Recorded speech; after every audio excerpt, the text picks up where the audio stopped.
Hey, my name is King, or as some of you might know me better, Israel. I've gotten around, but hopefully you recognize me from my own channel, King Tannic.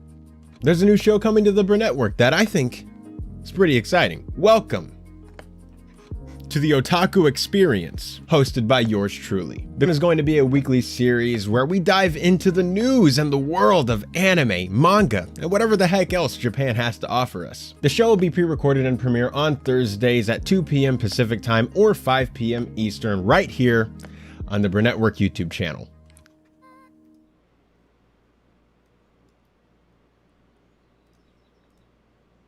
Greetings, imagination connoisseurs. Once again, it is I, your Duke of Dope Discourse, Robert Meyer Burnett. I invite you to watch and listen to the Designing Hollywood podcast, brought to you by Martika Ibarra and the great, legendary Hollywood costume designer, Marilyn Vance.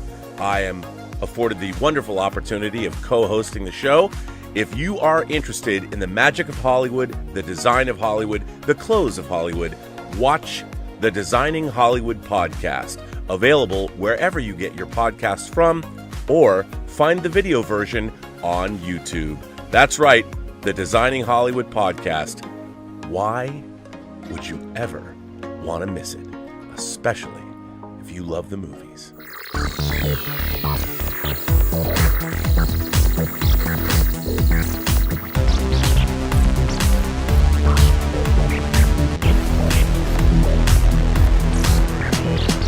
Well, greetings, imagination connoisseurs. Once again, it is I, and you can hear me, your Duke of Dope Discourse, your master of fun and wonder, your viceroy of verisimilitude, and of course, your pharaoh of physical media. That's right, Robert Meyer Burnett, and I was coming to you a little late today. They wouldn't let me into my YouTube account. It happens. You know, sometimes they want to know your identity. They don't believe it's you, but they finally let me in. So I apologize, especially to 200 Watt Studio, for being a little late today. Just wanted to say that, but you know what? You don't care about me, you never care about me. You know who you care about? You care about the other person on the show. That's right. You care about the trash panda. You care about your favorite German, my favorite German, everybody's favorite German, all the way from Saarbrücken, Deutschland, Mr. Dieter Bastian. Hello everyone, and I say greetings to Imagination Connoisseurs. Dieter here I am rock you like a hurricane, and welcome to the B&B Motel for Let's Get Physical Media. But we have to talk about a lot of other stuff, especially, Rob, the Germans are in the final ice hockey play. We beat the US boys yesterday. Can you believe it? What is happening, Rob? I don't even know what you're talking about. What? What is happening? Is the world changing that much? Dude, the world is changing constantly. I don't know. I can't even begin to understand what's happening. I don't presume to understand it. I just watch it with a bemused expression on my face.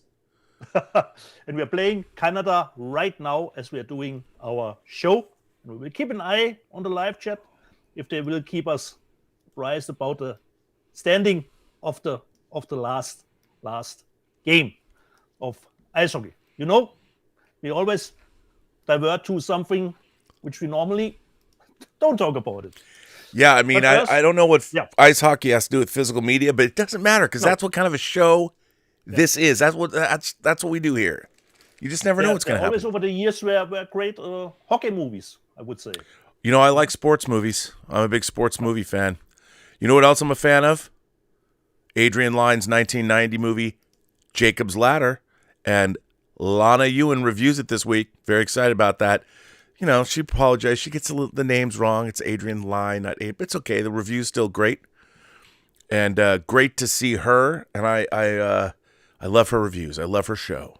And you're going to see more of her and her husband, Alan, on this channel. We'll talk about it later. Not today, but some other time later in the future. Yeah.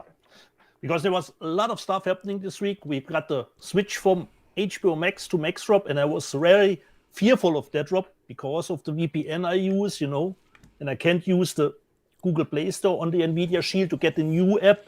God forbid. For the APK file. But I'm back in business, Rob. I'm back in business considering Max. So I'm happy on that front, at least. Are you watching Succession? I have to, Rob. I always hear good things about it, but I'm not caught up with the show at the moment. I have to start. Is it in its final final. Tonight's the final episode. Final episode. Okay. And then we have 3 seasons, or is it already 4 seasons? It's 4 seasons, and tonight is going to be the 90-minute banger of a conclusion. Everyone has a theory. The really then the series is over, Rob, or just No, man, it's over. It's done. It's over. Roy kids, okay. I have a theory. I didn't come up with this. I read a theory that I thought was interesting, and I'm going to share it with you lovely people today. So, one of the characters in played by Matthew McFadden, who was Tom Quinn on the British show Spooks, or as we know it in America, MI5, he plays a character named Tom Wamsgans. Now, Wamsgans is a German name. Wambsganss. Okay. Now, why did they name? Have you ever heard that name before? I'd never heard it before. No, it's not very familiar to me. Okay, so the character's name is Tom Wamsgans. Yeah. Where did they get that name from? William Adolf Wamsgans, who lived from 1894 to 1985. Was a second baseman in Major League Baseball. See, we're talking hockey, now we're talking baseball. From 1941 through 1926, Wamsgans played for the Cleveland Indians, the Boston Red Sox, and the Philadelphia Athletics. He is best remembered for making one of the most spectacular defensive plays in World Series history, an unassisted triple play. In Game 5 of the 1920 World Series played at League Park, Wamsgans caught a 5th-inning line drive batted by Clarence Mitchell, stepped on second base to retire Keith Kilduff, and tagged Otto Miller coming from first base to complete the only unassisted triple play in World Series history. So I don't know how cheeky the writers of Succession are getting, but there are 3 main characters, Roman, Kendall, and Shiv, that are vying for control to succeed their father, Logan Roy, to control Waystar Royco Industries. It's all about it's very Machiavellian. It's been, since you haven't watched the show, everybody watches the show. Wamsgans, I think that our boy Tom, who is a cuck, who has been put upon, he's going to, like his namesake, he's going to take out our 3 main characters with one play. He's been conspiring with Mr. Skarsgård. He's going to take it all. Everyone thinks that the dumb friend is the other cousin. Nope. I think that they've been hiding this conclusion in plain sight. I didn't come up with this. I saw it on TikTok. So it's a betting pool about who will come out on top. I'm just saying, of all the Succession theories I've heard, it's my favorite one. It's my favorite one. I'm just saying I thought I would share that with y'all now. So, but don't be too disappointed, Rob, if it goes another way. Well, I would, because I hope it goes another way, because somebody already came up with this idea. So with all the theories, I have all the theories are wrong, and it goes, some other way. But, you don't know. I don't know. But we'll find out. We'll find out in 6.5 hours. Well, 7.5 hours. Actually, 8 hours, because it's a 90-minute episode. But we're going to find out today. We're going to find out. 90 minutes for the finale? Yeah, it's going to be a shocking conclusion, bro. Shocking. And shocking. I think the last episode of Barry will come out, too. Yes. But I don't know if it's the last or just the last of the season. I think it's the last. I think Barry's ending. I think it's ending too. Okay, I think so. I have to just mention, Rob, if you watched the last episode from Barry. I have not yet. Rob, I laughed my ass off. There was a scene where there was discussing. The bad guys were all standing there. They were discussing, considering noise canceling headphones, that's not enough. Put on a Fast and Furious movies, and then they argued which Fast and Furious movie you would put on, considering the sound. No, use the 6th one with the plane. I had such a good laugh. Great. Can't wait for the last episode of Barry. Betty. And of course, Barry for me would be a worthy purchase on Blu-ray if Warner would release a set with all seasons. Well, they usually release HBO shows because they're lucrative on home entertainment. Hopefully they will. They will. I would definitely buy it. So, Rob, let's dive into it. I knew you're going to ask that. You're very excited. I'm all ready to go at the box office. Would you actually look? I already spilled the beans. I already was playing with things. People saw. Oh well, that's a preview of the upcoming news. So there you go. Sorry about that. So first of all, a little editorial commentary. There's been some talk about how on various sites the Little Mermaid has been review bombed. Come on, people. Really? You're going to review bomb the Little Mermaid? Are we that petty? Are we that ridiculously stupid? Halle Bailey is a fine mermaid. The movie's location was reset to the Caribbean. It makes sense. Why is everybody up in arms? She's a beautiful girl. She's got a great voice. People are even up in arms because the makeup artist who did Melissa McCarthy's makeup is being attacked because the original Ursula the Sea Witch was based on John Waters' favorite performer, Divine. I mean, we live in clown world, man. The stuff that people are complaining about, and you're review bombing the Little Mermaid, like you're actually going to take time out of your day to review bomb the Little Mermaid. Why don't you buy more physical media instead? Come on, do that. That's always a good idea. Anyway, let's talk about the Little Mermaid. Anthony D'Alessandro. First of all, we're going to talk about the domestic box office. All right. Yeah.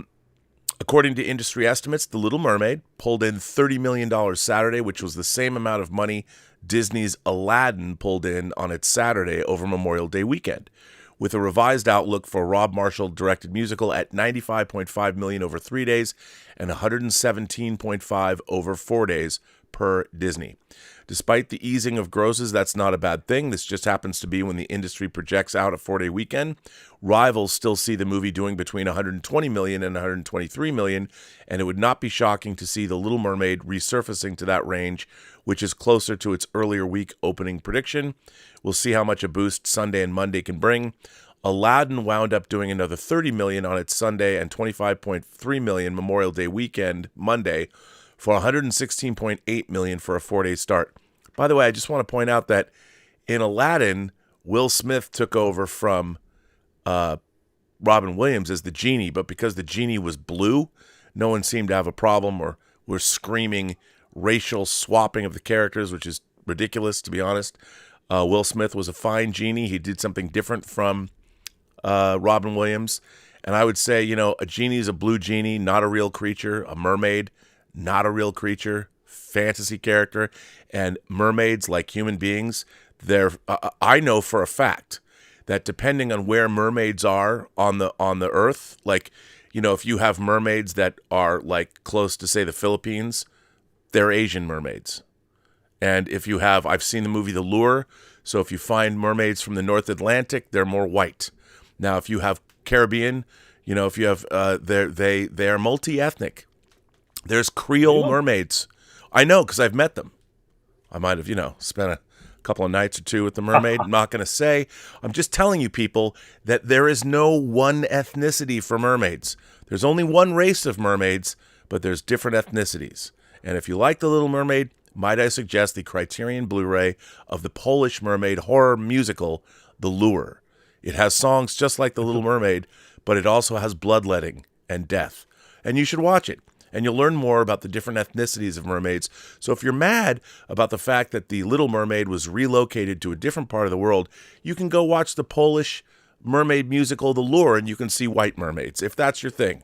And maybe you'll increase your appreciation of Polish horror musicals about mermaids, because that's always a good thing. I'm just saying. Anyway, Aladdin wound up doing money, so let's talk about where we're at in terms of box office. The The Little Mermaid had the biggest global promotional partner campaign for a Disney-branded live-action title ever, not including Lucasfilm or the Marvel Cinematic Universe, estimated at $80 million in value. McDonald's launched a Happy Meal program supported by an under-the-sea fun-themed drive-thru.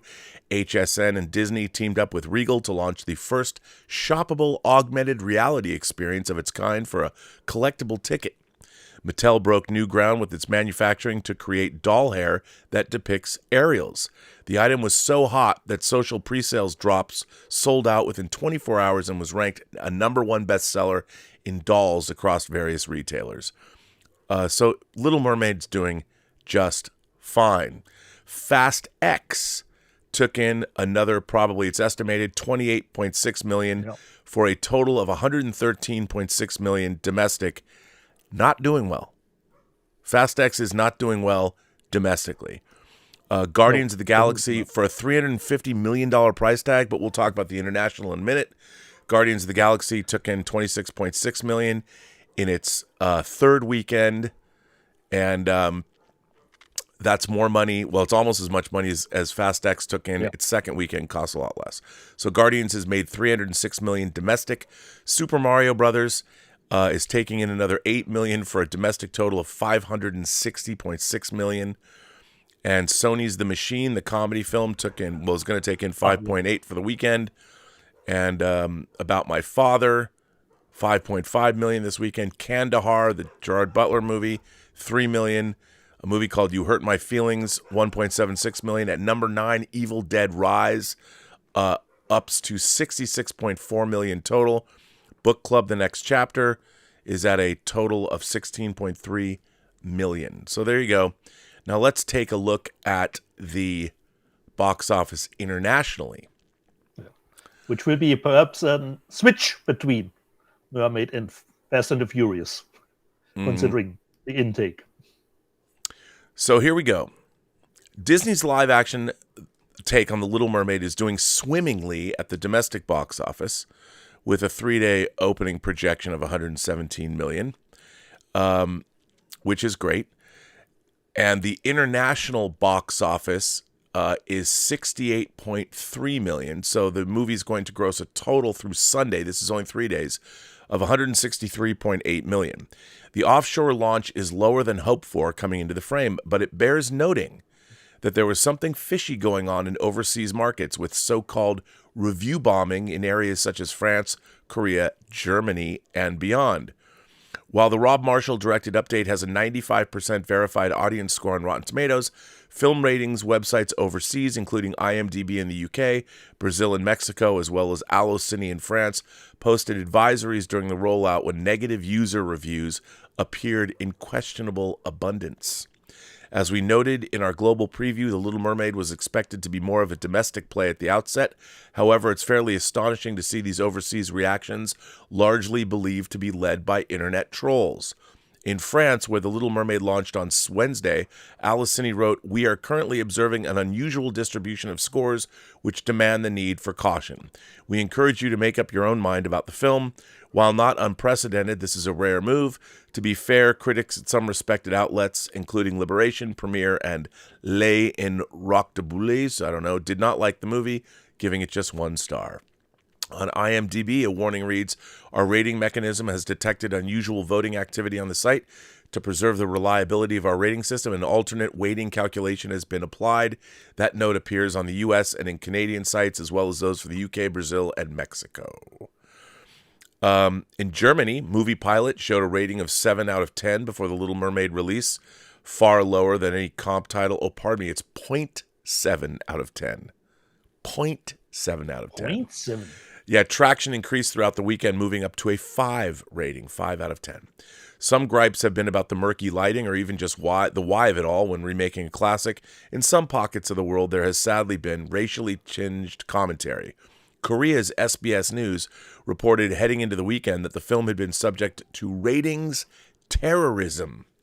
In an article whose title Korean entertainment website Zapzi translated to "Backlash Against Black Mermaid, Appearance Ridiculed, Ratings Drop on Day 1." On the ratings portal of Korea's Naver over the past several days, there had been a trend of negative reviews receiving hundreds of likes and positive reviews getting hundreds of thumbs down. On the day of release, the score was 1.96, which has since evolved to 6.67. And in China, it's just a disaster. There is no audience score on Meyer, unusual for a film already in release for several days. The box office through Sunday is a dismal 2.5 million American dollars, with Meyer projecting a full run of about 4 million. Yo, that's not good. What's with the modern age, man? Come on. Isn't there better things to do? So probably Fast and Furious and Little Mermaid probably won't break even both. Little Mermaid's going to do fine. I think. Okay. Let's see the second week, Rob. Let's wait the second week. The important second week, when word of mouth has spread. Then we will see. I just want to go in. So Peter King, this is from Armando Tinoco, wrote this article. This is on May 27th. Peter King, the makeup artist behind Ursula's look in The Little Mermaid, meaning Melissa McCarthy's look, is pushing back on the backlash he's gotten. King has been under heavy scrutiny from the LGBTQ plus community over the makeup Melissa McCarthy sports in the live-action film, directed by Rob Marshall. With Ursula being inspired by drag queen Divine, some believe that it should have been someone in the queer community doing the makeup or giving life to the sea witch. When asked about the controversy around McCarthy's look as Ursula, King told Insider in an interview, "I find that very offensive. Why can't I do just as good a job as a queer makeup artist?" Now it's gotten to the point where only queer makeup artists can do makeup on people that were inspired by drag queens, like Divine. Insane. That's ridiculous. That's trying to claim it, and that's fine if that's what they want to do. But don't put people down because they're not what they want it to be, King added. The makeup artist, who has worked on features like Lord of the Rings, Star Wars, The Last Jedi, and Spider-Man Far From Home, said he didn't understand the negativity around his work. "I personally don't get it. Yes, I'm very old now, so that's fine. I get that too. But, a makeup artist or a makeup designer could design makeup. They don't have to have an attachment to the nature of what they're doing," he said. King said that he discussed everything with McCarthy, and they both bonded over how much we love drag queens and drag makeup. McCarthy started off as a drag queen herself, performing in New York City under the name Miss Y. Look, man, we live in a clown world. I can't understand why people who are going to be in movies are expected to reflect what they're playing in the film in real life. I don't get it. I don't understand. That's why it's called acting. It's all make-believe, and I don't get it. And somebody like myself who does the Designing Hollywood podcast, let me tell you, I've talked to now dozens of makeup artists, costume designers, people that work in the industry, both straight and gay. And you know what none of them talk about? Their sexuality. They talk about the work that they do. And I'm sure their sexuality came into play somehow in developing their interest in the profession. But when people are talking about the work they're doing, they're talking about the work they're doing.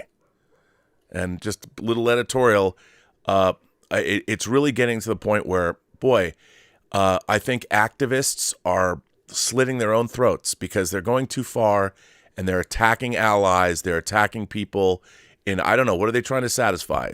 Go make something yourself. Before you attack somebody else, why don't you try making something? Try adding to the world. Instead of complaining about everybody else, you go make something. Don't attack the people that are doing the work. Because if you're not doing the work, fuck off. And I'm just getting tired of hearing all of these people that are bitching and moaning and complaining, and they're not adding to the tapestry of the imagination of the work that all of these people can create. If you're not doing the work, don't complain about the people who are. Unless it's about Star Trek, you can complain about all you want. Join me. Join me. Join me, yeah. And because everything I said is fine as long as it doesn't apply to what I want. Okay? That's all I'm saying. That's all I'm saying. So take it all with a grain of salt, people. Put a smile on your face. Great. But no, in all seriousness, you know, when I hear these kinds of things, it's like I don't understand why in a you know, it's funny. I go back and I think in this day and age, and I use this as an example if I can editorialize. In this day and age, a movie like Philadelphia that Tom Hanks won an Oscar for came out in the early 90s, directed by a gay man, but Philadelphia brought it showed that the face of the AIDS epidemic was an every person. Yes, the character was gay, but played by Tom Hanks. And that movie probably did more to generate sympathy for the AIDS epidemic than a lot of things that were out there. And if that movie didn't get made, I think it would have taken a lot longer for people to act, especially government agencies and other people. And, you know, nowadays activists would have screamed bloody murder that Tom Hanks' role didn't go to a gay man. And it's like, look, you're acting. I don't think Roy Scheider was ever a cop. So, you know, when he's playing Popeye Doyle's partner in French Connection, no one complains about that. So actors are actors. And, you know, how many stories aren't getting told these days because people or activists are screaming bloody murder about people that aren't in, oh, this person is not representative of this community, so they can't play this part. Where did this mindset even come from?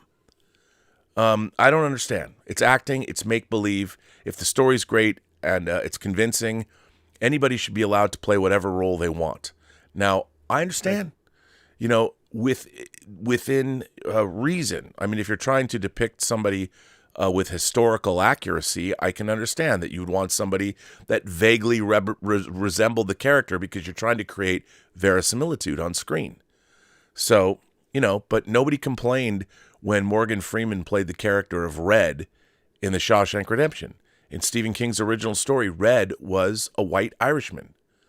And nowadays, could you ever imagine anyone else in The Shawshank Redemption playing the character of Red but Morgan Freeman? No, because he was great. Nobody cares. I mean, he was a great... And why do they call you Red? Maybe it's because I'm Irish. They didn't even change that line. It was great. Nobody complained. Nowadays, people would complain. You know, if the movie's great, the movie's great. That's my editorial commentary. Would you like to hear about my bootleg Blu-ray of Picard Season 3 I got? A bootleg? Ooh. Chinese. But it will come out officially. No. No, it has not come out officially. No, but it will. It will. So. But isn't it fun to have a bootleg? But where did you get that one? Look at this. Not only is this here, let me go full screen on this one here so you can see. Let me put this so you can actually see the full screen action. Let me change this to so you can see the live output. So this, I got to give credit to Zod Rider, who I stream with. He found this. Now, this is a very nice O-ring. It's got a plasticky feel to it. You know, and look at that. Different artwork. Yeah. There's no special features, but here's the disc. And the only thing that really betrays the fact that it's Chinese bootlegs is this. This is bad. Bad. Ordered it from some site. It's even got embossed. This is raised lettering. So, yeah, bad. Yeah, dude. There it is. No. A guy I stream with, the Zod Rider show, Zod said to me, look what I got. And he ordered me one. And I ordered one for Terry Metalis so he can have a... See, they love Picard so popular that they're making really choice bootlegs of Picard Season 3. And I'm there for it, buddy. Nice one. And I had to buy it. Yeah. I had to buy it, you know. Why don't you continue, Rob, with your purchase?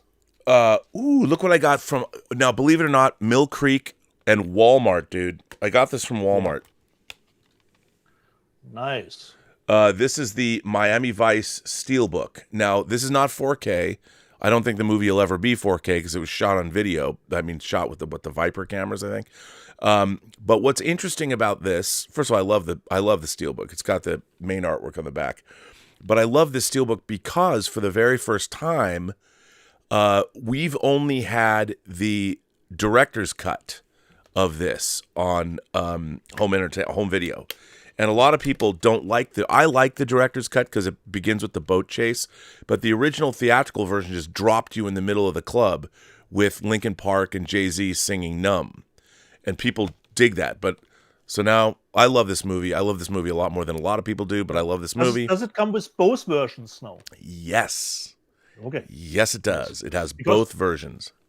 Because I stumbled across it here in Germany, Rob. There's a media book with 2 versions out. It came out last year, I saw. Well, and it comes with the same cover. Oh, well, see, you Germans, you're always ahead of the curve with us dumb Americans. But I wasn't aware of it, Rob. I stumbled across it. Well, and you know, Dietz, that I'm still trying to work this show out, but for those of you who don't know, this channel is unofficially, actually, it's kind of officially. I even got a message from a boy at Kino Lorber. They've sent me a big box of stuff. Hasn't shown up yet, but you know what did show up? Finally. Yes, look at that. Nice. Little Stone Cold. It's got some great special features. I think they're not new. They're probably legacy features. I'm not sure, but it's a brand new HD master from a 2K scan of from 30. It looks great. It looks great. I already watched it. 35 millimeter interpositive. They took it off of. So everyone knows, if you know this channel, you know how much I love Stone Cold, the Boz coming back, and Lance Henriksen giving it a performance for the ages. Now, this is sort of interesting. So every Thursday night, I have a little get together. We have some filmmaker friends, people in the industry. We have a Zoom call, a standing Zoom call every Thursday night. And Darren Scott, who my good buddy who produced movies like Menace to Society, and he co-directed the Tales from the Hood movies, he played a clip. He played a clip from a 60s movie that Frank Gorshin, who played the Riddler in the 60s Batman series, was in. Yeah. Like a crazy teen date movie or college date movie called Where the Boys Are. And I saw this clip and I'm like, I got to see this movie. And lo and behold, who puts it out? Warner Archive puts it out. So I went and bought. I probably could have called George Feltenstein up, but I'm like, why would you? Yeah. He hooks me up enough. So Where the Boys Are, it's the ultimate spring vacation getaway. 4 co-eds from snowbound Penmore U know that the only place to be during spring break is where the boys are. The rights, R-I-T-E-S, and wrongs of the spring migration lead thousands of college students to sunny Fort Lauderdale and celebrated in an era-defining film that combines a cast of 1960s up-and-comers with youthful hijinks and a cautionary will she or won't she storyline of sex and romance. Among the girls seeking the perfect tan and men are Dolores Hart, Yvette Mimay, Paula Prentice, and Connie Francis, who also performs the hit title tune and zippy Turn on the Sunshine. Well, let me tell you, I've been to Connie Francis's house. I showed her Tango Shalom. So there you go. Where the Boys Are. That's your connection. That's my connection. I'm going to get her to autograph this disc. I'm going to get Connie Francis to sign this for me. And because I know where she lives. I've been to her house. So there you go. Warner Archive. Thank you, Connie Francis. And thank you, Warner Archive. Now, also, Zod Rider, who got me the bootleg of Picard, I do a show, a Wednesday night party stream with him and Mikey Sutton. Mikey Sutton's a scooper. He's producing a TV show, but he's based on his comic book, but he does a lot of Marvel scoops and things. He's Filipino. And he started talking to me about this movie I'd heard of but never seen called Silip, Daughter of Eve.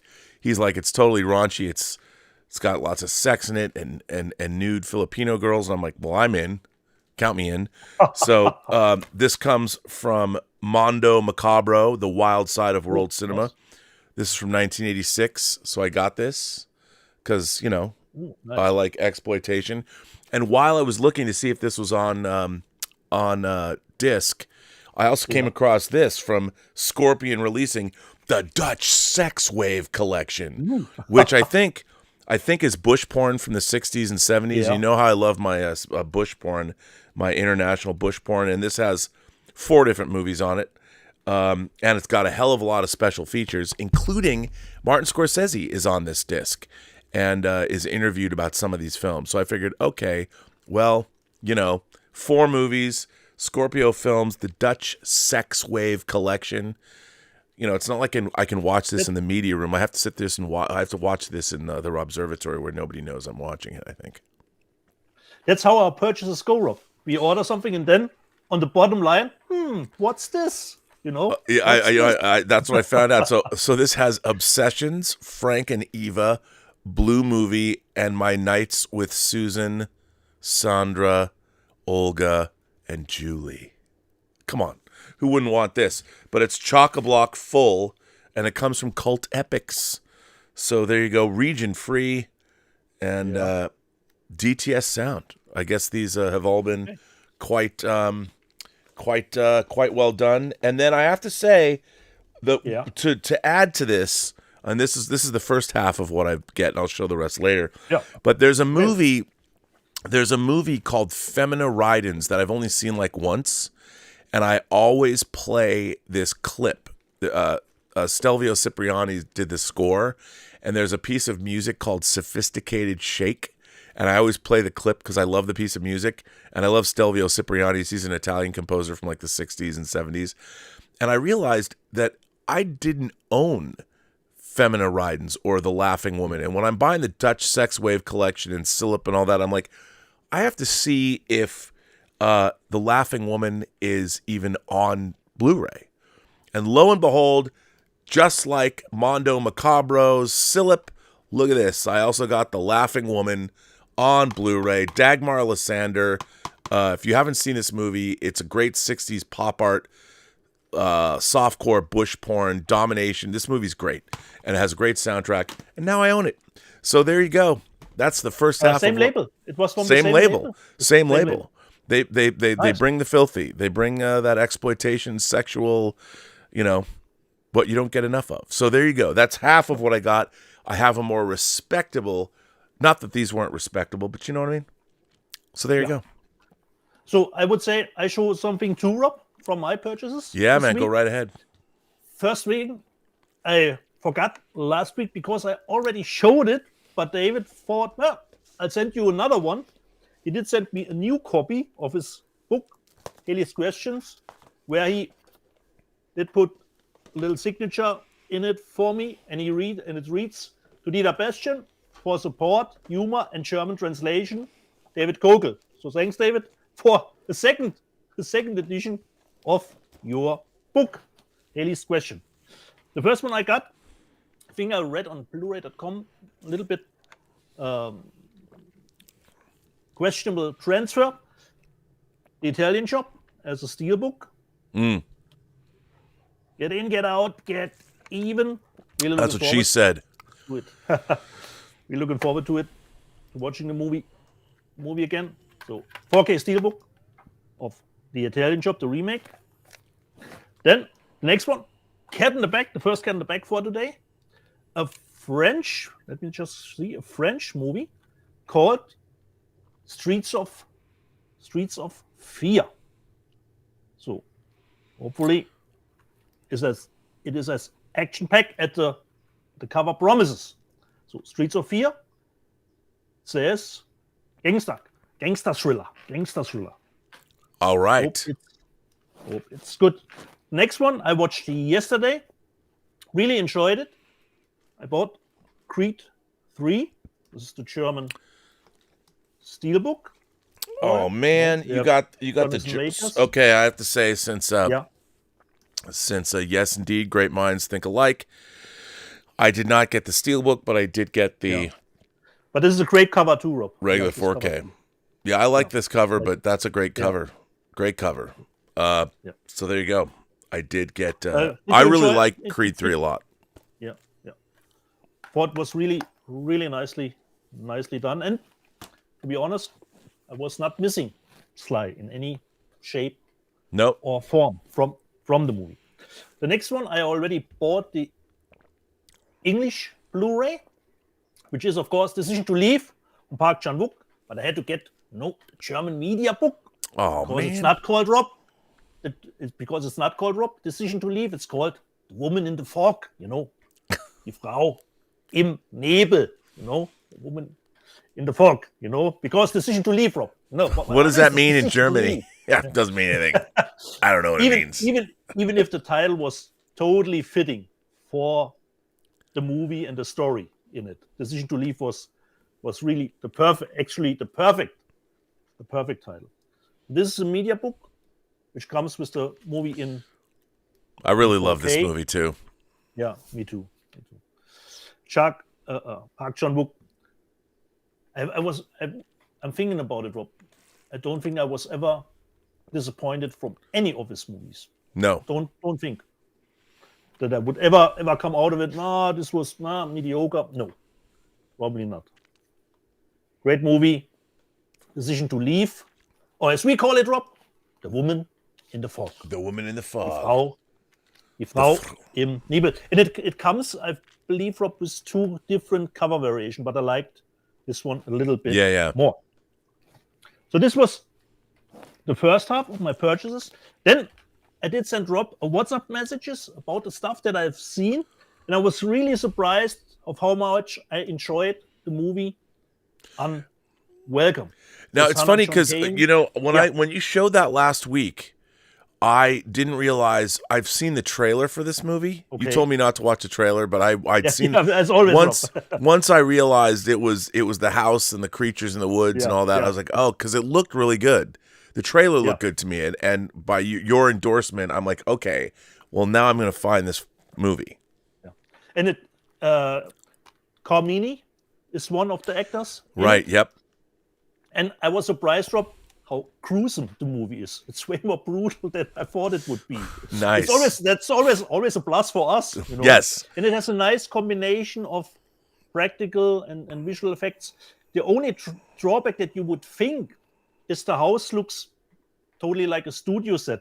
But since the movie is like a fairy tale, I did get a little bit of that legend vibe from Ridley Scott. So I totally dug Unwelcome. Really wasn't expecting that. Just a perhaps mediocre movie, a little bit of a nice thriller. And I wasn't even aware of the goblins that would be in it. So for me, great pick this week. Unwelcome. The next one is actually, I think, So what you'd say is unwelcome is actually welcome. Yeah. Okay. The next one, wait, I have to get something here. The next one is probably my least favorite movie that I watched this week. I watched Hell on the Border, even if it's with Frank Grillo and Ron Perlman. It is about the first African-American U.S. Marshal. So in general, the idea of the story is good, Rob. But considering a Western, sometimes, like you said, you already are on defense of how the new Indiana Jones movie looks, just from the trailer. Yeah. And sometimes you just start the movie and just from the look you feel, it's not your cup of tea, just from the looks here. And I find, and after a movie, of course, I go to Rotten Tomatoes, look at the quotes, and I did find something that totally fits what I thought of the movie too. So Rotten, unfortunately, not once throughout the film do the environments, sets, or costuming immerse the viewer in the appropriate period, because the film's cinematography makes it all feel like a Civil War cosplay captured on a cell phone. Bess Reeves deserves. God. Yeah, Bess Reeves deserves a better movie. Even if that's harsh, Rob, it's actually the truth. That's how I felt about Hell on the Border. By the way, you should actually. Steven Soderbergh has proved that you can capture great-looking movies on cell phones with 4K cameras and things like that. Yeah. So for me, it was a fitting description for that movie. Okay, Rob, this was my first little take. Where do we go from here? We got a few letters. Yeah. Okay. Hit me up. Well, actually, let me before you delve into that, we got some super chats. Our friend super. Justin Toner sends in a tip, not a super chat, but a tip. The link's in the description. Hi, guys. As I told Rob during the members' Zoom hangout yesterday, I took advantage of Vinegar Syndrome's halfway to Black Friday sale to get Cynthia Rothrock's Undefeatable in 4K with Married to the Mob. Rob's getting the 4K of Showgirls. God bless Vinegar Syndrome. I have to say, speaking of Vinegar Syndrome, I bought something on that sale too.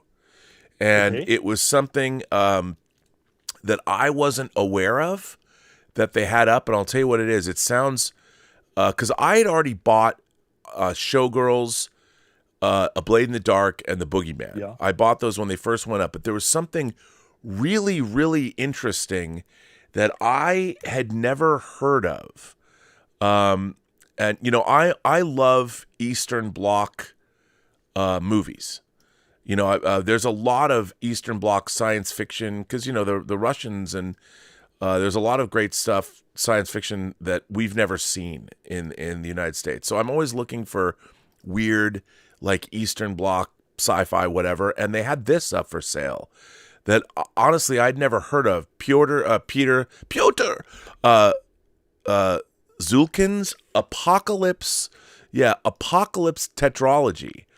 And the special limited edition 2-disc Blu-ray in the late 70s and early 80s in Poland, because, you know, Kieslowski comes from Poland. I love Polish movies, were a time of incredible censorship and miraculously a time of phenomenal output from Polish filmmakers.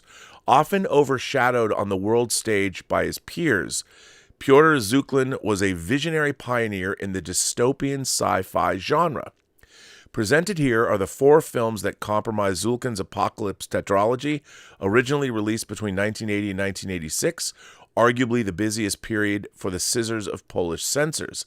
Cleverly working around content restrictions, Zulkin delivers tense and disturbing sci-fi, telling fantastical and often horrific allegories of living in a corrupt bureaucracy and police state. From aliens to artificially created beings, from brainwashed masses and ultra-violent indulgences, Vinegar Syndrome is proud to present Piotr Zulkin's Apocalypse Tetralogy, making its worldwide Blu-ray debut. And the films are Gollum, The War of the Worlds Next Century, Obi Oba, The End of Civilization, and Gaga, Glory to the Heroes. And like, listen to this, The War of the Worlds Next Century. The Martians have landed and they're not to be feared, or at least that's what TV personality Iron Adem has been telling people. Soon after their arrival, though, his apartment is ransacked and his wife's kidnapped. He's tagged like a wild animal and his nightly scripts are being challenged. What Idem's eyes are seeing no longer matches what he tells audiences night after night. Are the Martians as good-natured as he believed, or is he being used in a more sinister plot that endangers the entire planet? Bro, I mean, that's all I needed to hear. I'm like, click. I can't wait to see this. And all of these movies, I mean, Eastern Bloc, Polish sci-fi. I mean, I love Krzysztof Kieslowski's Decalogue. You know, he obviously made the Three Colors trilogy and stuff like that, and the Double Life of Veronique. But my God, can I not wait to see these movies? I've never heard of them, bro. Never. Me neither. That's what I love. And I was like, then of course you go down the rabbit hole and you read about them. I'm like, yeah, totally. Buy them. And thank God Vinegar Syndrome's putting them out. But this is really, really, really interesting. So, you know, Polish cinema, very accomplished. And I'm hoping, I'm actually really excited to get this. So thank you, Vinegar Syndrome. No. Woohoo. Ooh, yeah. So now, letters. Super chats, bro. Super chats. Oh, was that where you're... Right. Super chats. Chats. Pete Denkat is a new member of the channel. We had another great member chat yesterday, so we'll have another chat in 2 weeks. Lucas Slater is a new member of the channel. And Kevin re-upped his membership. He's been a member of the channel for 19 months, so thank you. 200 Watt Studios says, speaking of hockey and physical media, Slapshot is coming out in 4K soon. I love Slapshot. 200 Watt Studio, that movie's great. I can't wait to get it in 4K. I love seeing these movies from the 70s coming out in 4K and more of them. God bless people like Kino for putting them out. Just quick, Rob. I think Slapshot was a movie that got 2 different dubbings here, as far as I remember. You had a more raunchy dubbing than I have to delve into it, but I think there was 2 versions here of the movie just from the dialogue. But I could be wrong. I think it was Slapshot. It got 2 dubbings, but I have to dive into it, Rob. If I remember correctly, I think it had 2 dubbings, different dubbings. Interesting. Wow. You mean the Germans didn't like the raunchy? They didn't like the Hanson brothers? Come on. It's just from my top of my head. I think it was Slapshot that got two different dubbings. But I have to check. Not that I say something wrong. 5 Dot Toast says, for me, the entire merit of films like The Little Mermaid is whether or not they can inspire young kids to get into the craft of filmmaking and world building. I like that. I mean, to me, like, the thing is, it's not like a lot of work didn't go into, it's not like they made The Little Mermaid in 5 days and threw it out in the theater. You have Rob Marshall, who makes, Academy Award winning caliber work. And, look, do I think that they should keep remaking all of the Disney animated films into live action? I don't. I think that they should stop unless Lily James is in it. Like, for me, Lily James should have been the Little Mermaid. Lily James should have been the genie in Aladdin. Lily James should have been the Lion King in the Lion. She should have been Simba, and she, of course, was in Cinderella that Kenneth Branagh directed. So, to me, anything that doesn't have Lily James in it, as far as Disney live action remakes, I'm not interested. But so you wanted to make it a connective universe. Yeah, the Lily James verse. That all the Disney live action movies should be in the Lily James verse, as far as I'm concerned. From Downton Abbey to the Disney live action, no. I mean, it's. By the way, I didn't want to go see Cinderella. I'm like, oh my god, do I have to go see Cinderella? I loved Cinderella. You have Kenneth Branagh making Cinderella, and Helena Bonham Carter was the fairy godmother. I thought Cinderella was a delightful movie, and of course, Lily James was lovely. Wasn't Cinderella, Rob, the second live action after Jungle Book, or am I wrong? I think it was. It might have been after. And I love Jungle Book, too. Yeah. I thought Jungle Book was great. And Jon Favreau directed Jungle Book. And, it's fine. Look, would I rather see people spend $200 million on something original? I would. But it is not, Disney's not in the business of not making lots of money. So, do I begrudge them for doing that? No. Let them make their money. I mean, they're pushing, obviously Jon Favreau pushed the boundaries of technology with both Jungle Book and Lion King. So, hey, why not? But Lily James was not in Lion King, which was sad. She should have been. They should have added a human character just for me. But you're right, 5 Dot Toast. I'm with you. If kids are inspired by The Little Mermaid, who knows where people will be inspired to go? Our friend Andy Beglin, his Stairwell Sessions. Andy Beglin's Stairwell Sessions is back. Andy says, forget about the bad Canadian kid. It's all about the German mastermind when it comes to film recommendations. First Sisu, and now Blood and Gold. Another fantastic movie. There you go, and buddy. Of course. I have watched it too, Rob. I know you haven't watched it because I had he goes on to say, I had such a great time with Blood and Gold. That's awesome to hear. And here it's how did you get that? It wasn't Rob, this was in my movie magazine that I still buy. All right. Just for cinema. So this was, they did put out a Blood Red Sky poster in it, and I was thinking, perhaps that's a great poster. They do the same thing with Blood and Gold, and they actually did, Rob. They actually did. And I had a great time with the movie. It's really a great companion to Sisu. And Rob, it's actually way more grounded. I can't believe I'm saying this, but it's actually, compared to Sisu, it's really, really a grounded movie. And I totally had a blast with it. So I hope people in the chat will give it a chance. It comes from the Peter Torwart, one of my favorite German directors, which probably thinks, he's probably in the category of Dr. Uwe Boll. No, he's not, Rob. Peter is great.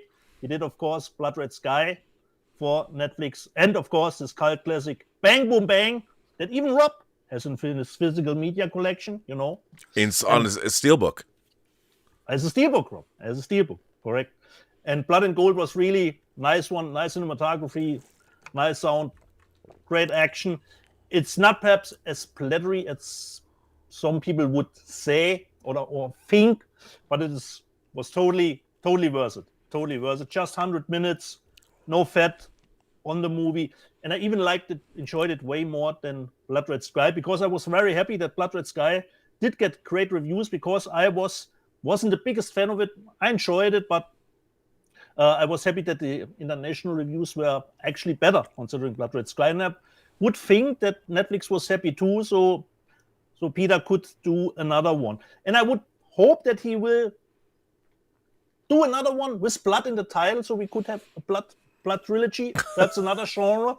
We had a vampire, now more World War II Western, perhaps another genre with blood in the title. We would have a nice blood trilogy. So Peter, if you're watching, there's your idea, If Netflix would be happy with the clicks for it. And the original language for Blood and Gold is German. If you watch it. So it's not like Blood and Sky, which was more an international language movie. So Blood and Gold, people, on Netflix. Recommendation, and thanks, Andy, that you loved the movie too. Okay, Rob. Well, Andy Beglin also goes on to say, totally unrelated to that, goes on to say, also, Justine Bateman, love her values. We need more voices like her to save our imagination from being taken over by AI. What he's referring to is Jason Bateman's sister, Justine Bateman, who was, of course, on Family Ties for a long time. She's been railing against the onslaught of AI as far as the film industry and whatever else is concerned. And I, too, have been following her commentary on social media, and especially on Twitter and the things that she's been posting. And I agree with her. I think she's been a great voice about all of this stuff. So I'm a fan. So I agree with you, Andy. I think that is great. And also, Des Doyle is a new member. My man from Island Drop, who did make the showrunner documentary. Oh, in the book. Well, he sent me the book. I have the book. It's funny because I was just reading that book the other day. Yes. So Des, thanks for becoming a member, and thanks for the book, and thanks for the documentary. So, I believe that means we are caught up. I think so. Oh no, Sonny Dominguez says, "Morning, gents. Ever consider a pick of the week? Working at Blockbuster, I love the employee pick session. Introduced to movies I would not have considered. I saw Polite Society. I recommend it highly. Executed what a woman empowerment movie should be. A-." Oh, that's good. That's interesting. I don't know. Do we maybe we have totally on board with his take on the movie. Love it. Well, I have not seen that. I've seen the movie Society. I have the Arrow version of that. It's a little bit different. A little different, yes. You mean the Brian Usner one, Rob? Yes, the Brian Usner. That's just Society. That's a little bit different. It's different. Than this one. Yeah, it looks good though. It's got great. I'll watch Polite Society. It looks good to me. Sounds good. British action comedy. Easy breezy. It's got hot Indian chicks in it. I'll watch anything with hot Indian chicks. The more I say things like that, the more of a dirty old man I become. I don't know. I don't know if I'm ever going to stop. One day I'm going to get canceled. It's fine. Been done before. So yes, we are caught up on super chats and tips. Thank you. But you send them in, ask questions, whatever you want. We're here for you. Exactly. And thanks for that, Sonny. So, Polite Society. Letter time. And we have two, of course, from Brian Knight. Okay. The first one, order a DVD, get a hair trimmer. Robert and Dieter, have you ever ordered a DVD and received a completely different product? Recently ordered another Dieter Cat in the Bag movie, The Wrong Arm of the Law, starring Peter Sellers. Tracked my package and received a notice it had arrived in my mailbox on Thursday, May 18th. Instead of the DVD, I received the Philips hair trimmer. Contacted Amazon immediately, What? received a refund, and was even told to just throw away the trimmer instead of sending it back. Was going to keep it, but it was sent from the UK, and has a British electrical plug. Could buy a converter, but I already have a trimmer. So it's heading back to the UK in the next couple weeks. I will be reordering the movie in a couple of weeks also. Wrongly that I have gotten something that I didn't order. I only was thinking about the Get My Gun story, where I did order something and I did get Blu-rays, but not the package. The package was not for me.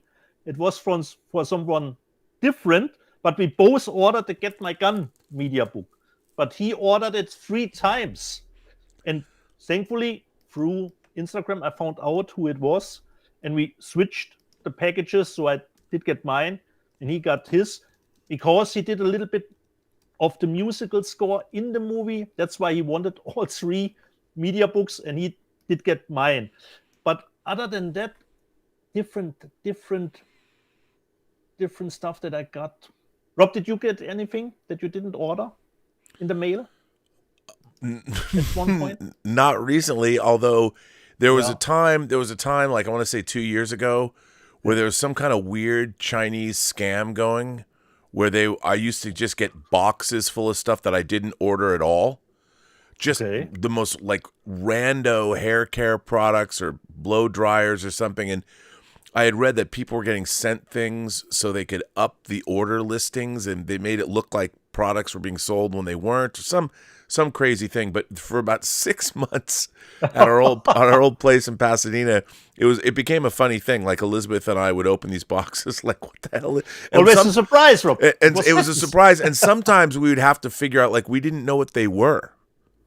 You know, it wasn't anything great. It wasn't like some like great sex toys or something, but it was weird contraptions. And she's like, "Oh, this is for hair cutting or something." And it was weird. I mean, it was bizarre. And sometimes you get like seeds. They'd send you seeds in the mail. Yeah, okay. It was weird. It was a weird thing that was going on for a while, but we didn't order them. They weren't like orders that were wrong. Okay. With a bill, Rob, inside of it that you have to pay? No, there was no bill. We didn't have to pay for that. This stuff would just randomly show up at our house. Okay. I don't know, what great mail, but it was weird. It wasn't just us. It was a thing. I read about it, and I was like, is this happening to other people? And it turns out, why, yes, it was in fact happening to other people. Okay. I know, right? There you go, Brian. A scam. What are you going to do? And the second letter is about TV networks and movie studios re-release content. Robert and Ida, with the WGA strike, what is stopping TV networks and movie studios re-releasing their vast library of shows and movies? Networks like ABC, NBC, and CBS have 70 years of shows, movie studios, 100 years of movies. There are 2 or 3 generations of audiences who have never seen these shows and movies. Put the TV shows back on the networks, and movie studios release classics back into theaters. Movies could be charged at lower price tickets, and theater owners could get a better cut of the sales. Just one example. Would love to see a Mad World in theaters again. So actually, there's still so much new content stuff out. Yeah, I mean, look, they do that. There's a lot of the problem is, like I've always said, I've always talked about that pop culture has a half-life of 20 years. And every 20 years you go back, people, I mean, it's a mad world is a very famous 60s. It's kind of like the Cannonball Run before the Cannonball Run happened. And it's a very famous movie, that Sydney, it was Stanley Kramer directed it, and it's got every major comedian and star of the '60s in it, and it would be cool to see, but nobody knows that movie, You know, Yeah. I mean, some people do, obviously, and I have it on. I think Criterion put it out. I have it on Criterion, the Criterion disc of it. The problem is putting that in it's like any other movie, even new movies. You have to promote them, you know, and if they were to say, you know, for its 60th anniversary, or I guess 70th anniversary, 60th anniversary, it's a mad world is coming out again. You'd have to promote it and get people to go, and I, you know, I find it really interesting that some like, would that humor even translate? It's pretty goofy. It's a mad world. Yeah. And I think a lot of people might like it, but I don't know how many people would embrace it. Because we don't even have, I hate to say this, but we don't even have the idea in our society. Like, I love going back and watching old movies, like classic movies from the 30s and the 40s. The writing, the dialogue, like the Ealing comedies, the British Ealing comedies, like Kind Hearts and Coronets or something like that. I love those movies. But how many people today will go see them? Yeah. Or even be inclined or even like them? I mean, I hate to say it, but especially in America, we're not exactly people that embrace the past and are like, oh yeah, let's go back and watch classic films, even though classic films are great. And we're not promoting that. I mean, one of the things about Warner Archive, like what Warner Archive's been releasing lately, I watch these discs that I'm being sent. These movies are bangers, man. They're so good, and I've never heard of a lot of them. But the dialogue, the characters, the fact that some of them are pre-code movies, they're pretty awesome to watch. But you have to be open to watching them. And unfortunately, I think culturally we're not. Americans aren't so good at that. It's not a put down of Americans. It's just, we're just not, you know, we're not the kind of that way. So I don't know if it's a if anybody would go see it, because they wouldn't know what it is. And with TV series, as you always mentioned, Netflix probably rather spend 100 millions to have Friends for 1 year again. Well, that's the real problem is how do you get people to watch stuff that's older? Yeah. And you know, there's also another thing, and it's very real. Like, I remember trying to show Sophie, Elizabeth's youngest daughter, a movie or something, like an older movie. She knew, like, she's not even a particular film fanatic. She likes movies and stuff, but video games. But she could tell, she could look at the quality. Like, if you watch I love grungy New York movies from the 70s, but they had different color, the way that movies were photographed, like on Fuji stock or something. The colors don't pop, and she can look at a movie and go, this is an old movie, even though it's in color. And if it's not vibrant enough for her, she's like, I don't want to watch this, which is a crazy thing but it's true. You know, a lot of people, oh, that's old, I'm not going to watch that. Yeah, unfortunately. Yeah. What are you going to do? So I don't know, Brian, about your idea for bringing those old shows back. So while we are on strike, Rob, did we know anything new about the strike still going on? Nope, nothing new. Nothing but new. You know, SAG, no movement on either side. No. Okay. But with SAG, you know, it could get ugly. It could get ugly. Yeah. Just quick, Rob, what did I have watched this week? And of course, I had to watch it. I watched Arnold's new series on Netflix, Fubar, you know. How is that? I've heard it was good. Rob, I really was pushing myself. Could I get it to, you know, that 6 out of 10, that fresh, 5 out of 5.5. Unfortunately, rotten, Rob. At first, you go into that series, of course, you're expecting a lot of action. Okay. Unfortunately, there is not a lot of action. The action that's in it is pretty mediocre. Okay. But I did get into the series a little bit. It's a little bit as True Lies. It's not only him that has, you know, a CIA operative his wife doesn't know about. His daughter is in it too, you know. And he doesn't know that, you know. He finds out, and they have to go, of course, on missions together, or one mission. And I quite enjoyed the whole team aspect of the series. It was nice, and I did developed some attachment to the team. They were working great together, but nevertheless, it wasn't that funny. The jokes didn't land. So unfortunately, this is not a must-watch series, Rob. And I don't think it will get renewed for a second season. I can't see it getting renewed. But what do I know? Perhaps it will get a second season, but Rob, there's better stuff to watch than, unfortunately, Huber. What I would have done, Rob, is considering a little bit of the True Lies. I would have Arnold played a role like Charlton Heston. He's the leader in the CIA headquarters. And you could have his daughter still in the field, Arnold, let the kids do the action now. Come on. So just compare Fuba to Tulsa King. Tulsa King is the clear winner of these two shows, Rob, because you have Sly in a perfect role that matches his Sly age. is great in Tulsa King, too. Yeah. So, unfortunately, Rob, Fuba, no. I have to say, unfortunately not, Rob. God damn it, Rob. Exactly. I finished Yellow Jackets, of course, second season. Really still dug in the show, It's always nice to have some fresh meat, some fresh human meat. I get it. A little fresh. I see what you did there. If there's nothing else that you can put on the barbecue. And I quite enjoy the person that they have picked for the older part, playing the older part and the younger part. For me, Sophie Thatcher is not really looking like Juliette Lewis, but the way how she speaks are very identical. So this was sometimes they find great picks considering lookalikes, where they say, okay, that could be the older version. And sometimes it's just the mannerism where I think, yeah, that's fitting. The only drawback for me, I didn't know if it was in the first season too.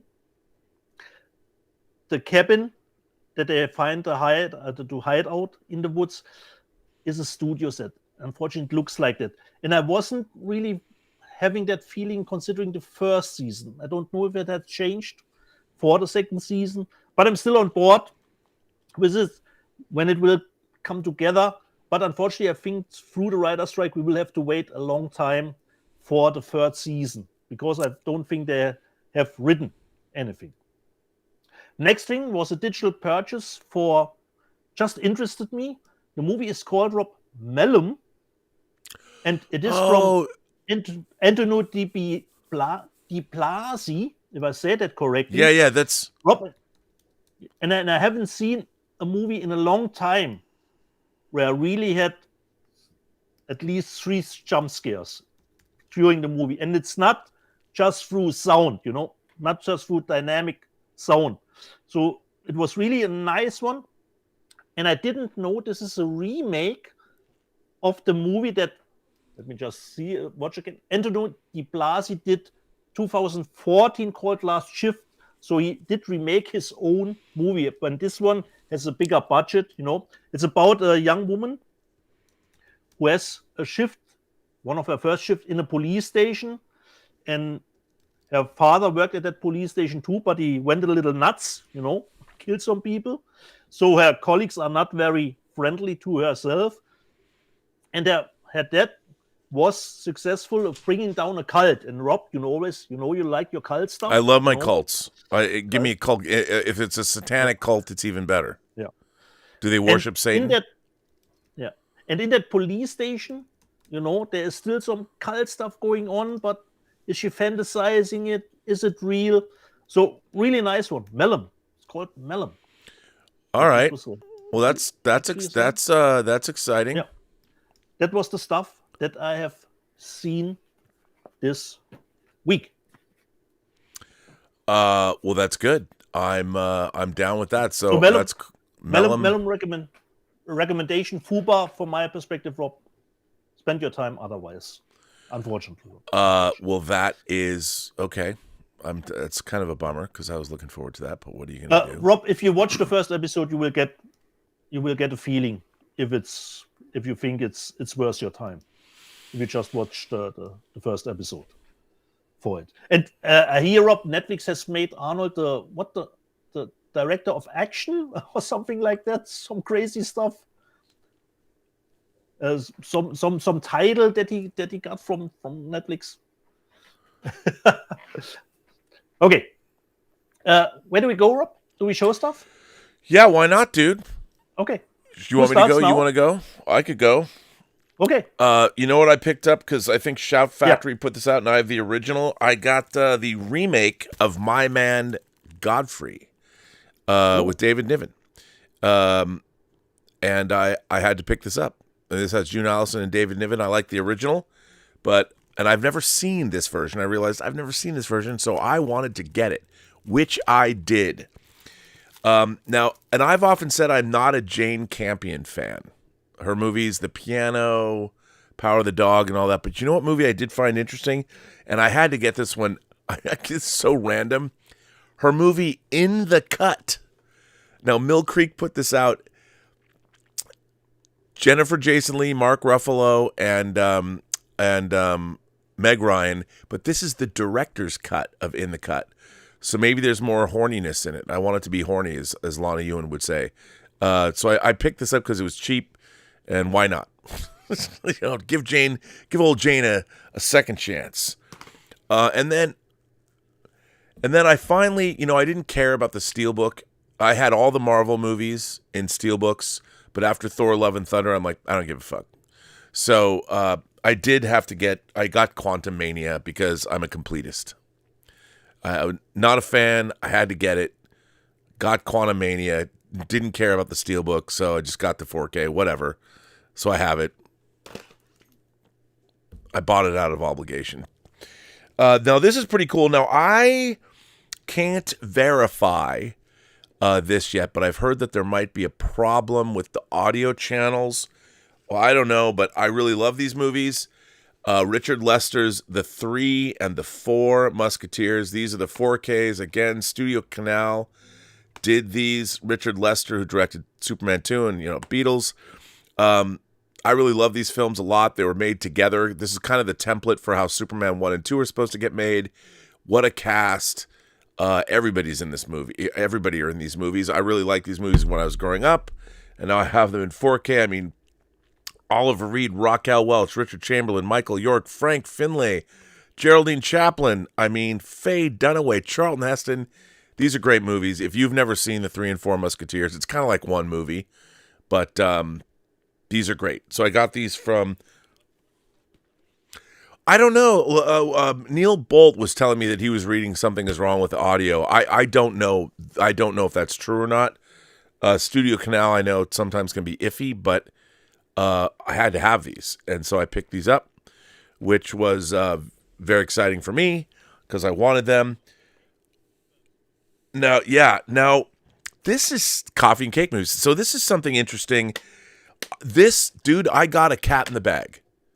I bought something that I knew nothing. I still know nothing about this movie, but it came in a steelbook. This movie is called Kill Her Goats. Here's the steelbook, right? And I knew, and Dave Parker was telling me that this movie was like crowdfunded. I mean, it's a horror film, and I'm like, hey, if it's so check this out. It comes with steelbook lobby cards in this steelbook, and it's in 4K. So I know, right? And I'm like, and look, it's got this. I mean, I don't even know what this is. It's like a sticker of the goats. I know nothing about this movie. I've never read anything about this movie. I don't know anything about this movie. No, but he was telling me that it was a crowd-funded movie or something. And then then I open this up. I open this up and I'm like, oh. So here's the lobby cards. Kill Her Goats. And I'm like, okay. No body is safe. Yeah, well, okay. All right. And then there was this. Okay. All I can say is that Kill Her Goats has to be about boobs. But then there was stuff like this. I haven't watched this yet. I'm like, is that a goat monster? I don't know. I have no idea what this movie's about. Total cat in the bag. Hot blonde. I mean, I don't know. Somebody. I mean, look at this. I mean, exploitation again. So, hey, again, like you said, cat in the bag and more blonde nudity or whatever. So, hey, if it's an exploitation title that's good, I don't know. I don't know anything about this movie. I haven't read about it purposely before I showed it on the show, but it's a 4K steelbook. So if it is in fact a crowd-funded movie, and like, look, there's a scantily clad woman in a graveyard. So what's not to love?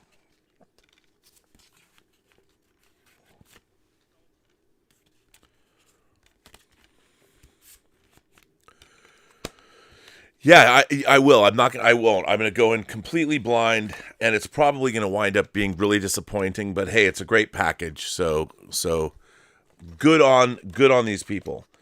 Yeah,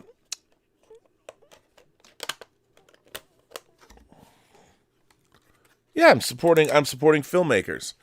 And then the release for me of let's see, wait, I've got more. Hang on, actually I've got a lot of stuff. Kino Lorber, I've forgotten to show that this actually came out, but it's a fantastic movie, 12 Angry Men. I love this movie. I'll have a funny story for you, Dieter. The first time I saw this movie, the first time I saw 12 Angry Men, the first time I saw this movie was at leadership camp between my junior and senior year in high school. And I was on the student council. So we went to like a week-long leadership camp. It was like summer camp for future leaders. And they showed us this movie because it was all about how to reach a consensus. It's a really great film. So so while I was there, I met a girl. There was a girl named Dawn Bosselman. Dawn Bosselman, who was Miss Polsbo. And while this movie was on, I'd never seen this movie, and I was completely enraptured by it. And this girl, Dawn Bosselman, beautiful girl, by the way, she's like sitting next to me. She starts like rubbing my leg. She's totally coming on to me. And she was hot. And it was leadership camp. So, it was a pretty horny place anyway, because we're in the woods. Summer camp Were you the bad counselors, Rob? The bad counselors? I mean, it was, but here was the thing. Here was the thing. I mean, normally it was very arousing what she was doing, and she was clearly, but this movie was so good. It was so good that I couldn't take my eyes off it.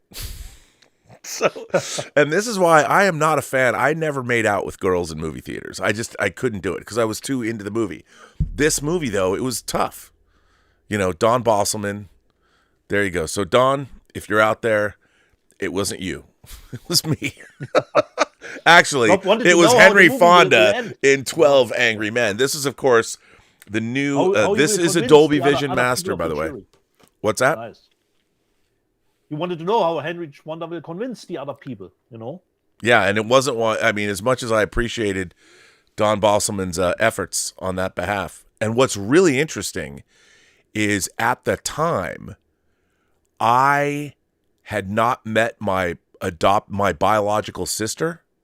So she lived in Polsbo, and I think she was second runner-up to being Miss Polsbo, so she knew she went to school with Dawn Bosselman. Everything comes full circle. What are you going to do? And then, I had to buy it because I had to buy it. Wings of Desire, the Criterion 4K. I didn't even wait for it to be on sale, which is great because I buy this and then like 3 days later they have a 30% off sale. Whatever. But here the subtitles are okay? Yeah, they're all okay. They didn't change anything. This is one of my favorite movies of all time. It's Criterion. I was going to buy it anyway. I've got the Curzon Steelbook, so how about that? I got this, which I totally forgot to order. I like this movie. Yeah. It does not bear any resemblance to the comic, but Wanted. Wanted, yeah. The 4K of Wanted. I really like this movie a lot. It's crazy. It's goofy and weird. And then, of course, I was supposed to get it, but I didn't. I finally have it now. This movie's way better than Armageddon. I love Deep Impact. Deep 4K. Impact. Got that. And then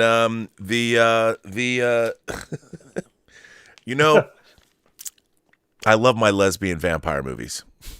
Yeah. Whether You it's told us in the title of the episode, Rob. whether it's Daughters of Darkness, Indicator has put out the first of two. They've got more coming, of the great French director Jean Rollin. One of his later movies, Two Orphan Vampires, and an earlier film of his, The Shiver of the Vampires. Night of the Hunted is coming out. I really want The Living Dead Girl, although I don't know if The Living Dead Girl can come out in 4K. I think he shot it on film. He had a British Laserdisc of it. I love Jean Rollin movies. They're very fairy tale like, and they're not everybody's taste. But look, a world of sex and violence. Indicator did a fine job with these great books in it. And I haven't opened these. I had multiple copies of these for whatever reason. But they're great. And I'm really happy to have these. These are very dense. These are very heavy discs. But yeah, so I was very happy to get these Jean Rollin titles. I mean, it's so weird to me that I can't get Chinatown on 4K, but I can get French lesbian vampire movies from the 70s or in the 80s. Why is that, Teeter? Why? I mean, aside from Roman Polanski. And you get 4 Polish apocalypse movies, you know. Yeah, I mean, yes, and I it's such a weird. It's a delightful world we live in. I can't complain, but hey, it'd be nice if we can get some other titles, you know, like great Hollywood movies that aren't out on 4K. But hey, Jean Rollin. But I'm still not satisfied. What I really want is Fascination and The Living Dead Girl. Those are the two I really, really want. But I'll buy them all. Why not? I don't know if I'll ever watch them again, but hey, it's good to have them, right? That's always a thing. When will we watch it? When will we have the time? How many times we will watch the movie? But we wanted to have it in our archive, Rob, you know? That's right. That is correct. Sometimes it's just enough to know that they're there. You're through with your purchases? That's it. That was my week. Okay. Then I finish with mine. Cat in the Bag, Rob. It's called Night Siren. Ooh. So I hope it's good. It's, let me just see. From Slovakia, it seems. Ooh. Considering the language. And it played on Stitches, Rob, on the Stitches Festival. Oh, well, if it was at Stitches, it's got some value then. It's probably pretty good. Night Siren. The next one, I remember stumbling across the review from Mark Kermode, and then I thought, oh, he talked about this movie. It's from Mubi, who did put out, you know, the movie that we both love, New Order. It's called Holy Spider. That's from the same director? No, Rob, it's not from the same director. Oh. But I heard Mark Kermode giving it a good review of it. And even if underneath it's the same, it comes with some lobby cards. Let me just check, Rob. I think it's about a killer series that is happening here in Iran.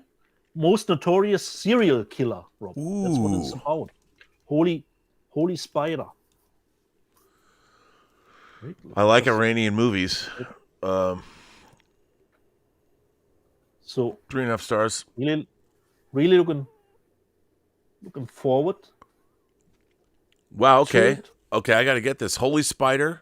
Holy Spider. 2022 Persian language crime thriller directed by Ali Abbasi, based on the true story of Saeed Haneh, a serial killer who targeted street prostitutes and killed 16 women from 2000 to 2001 in Mashhad, Iran. The film depicts a fictional female journalist investigating a serial killer. It was selected to compete with the Palme d'Or, or for the Palme d'Or at the 2022 Cannes Film Festival, where the lead actress won Best Actress, and it was chosen as the Danish entry for Best International Feature Films at the Academy Awards. Wow. Okay. Well, I want to see this. I'll watch any movie about a serial killer. Where'd you get that? That's from Mubi? Exactly, Rob. From the UK. It's the UK one. 18, Rob. 18. Strong violence. Sexual violence. All right. Holy Spider. Next one, a 4K. pretty diverse here, considering what we've gotten this week. Fear and Loathing in Las Vegas from Arrow. And of course, underneath, we get a different cover variation, or more the cover that I know. Because the release date was, I think, the same as Black Hat, but we know Black Hat has a little bit gotten further pushed down, considering the director's cut. And it comes, as we know from Arrow, with the booklet. But you probably have to be careful, Rob. Once again, this is the 4K, but I don't know if the Blu-ray is available too. With the same cover, same artwork. Yeah. Again, could be. Fear and Loathing in Las Vegas. And the next one, we have a TV series, which actually I wasn't such a big fan of the second series, but I'm a fan of the character Rob Snut. I bought from England Chucky, the second season. And this is like the first one. Again, a nice little bit of a special edition. It has a lenticular cover art here. So here inside are just the two Blu-rays, but it comes with a little bit of extra stuff. We have here very nice booklet, very glossy. That's cool. Very glossy here. The characters of the series.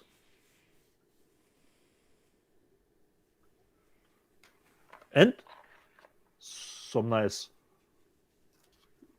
lobby cards too. Just see. I can put them out here. So, here we go.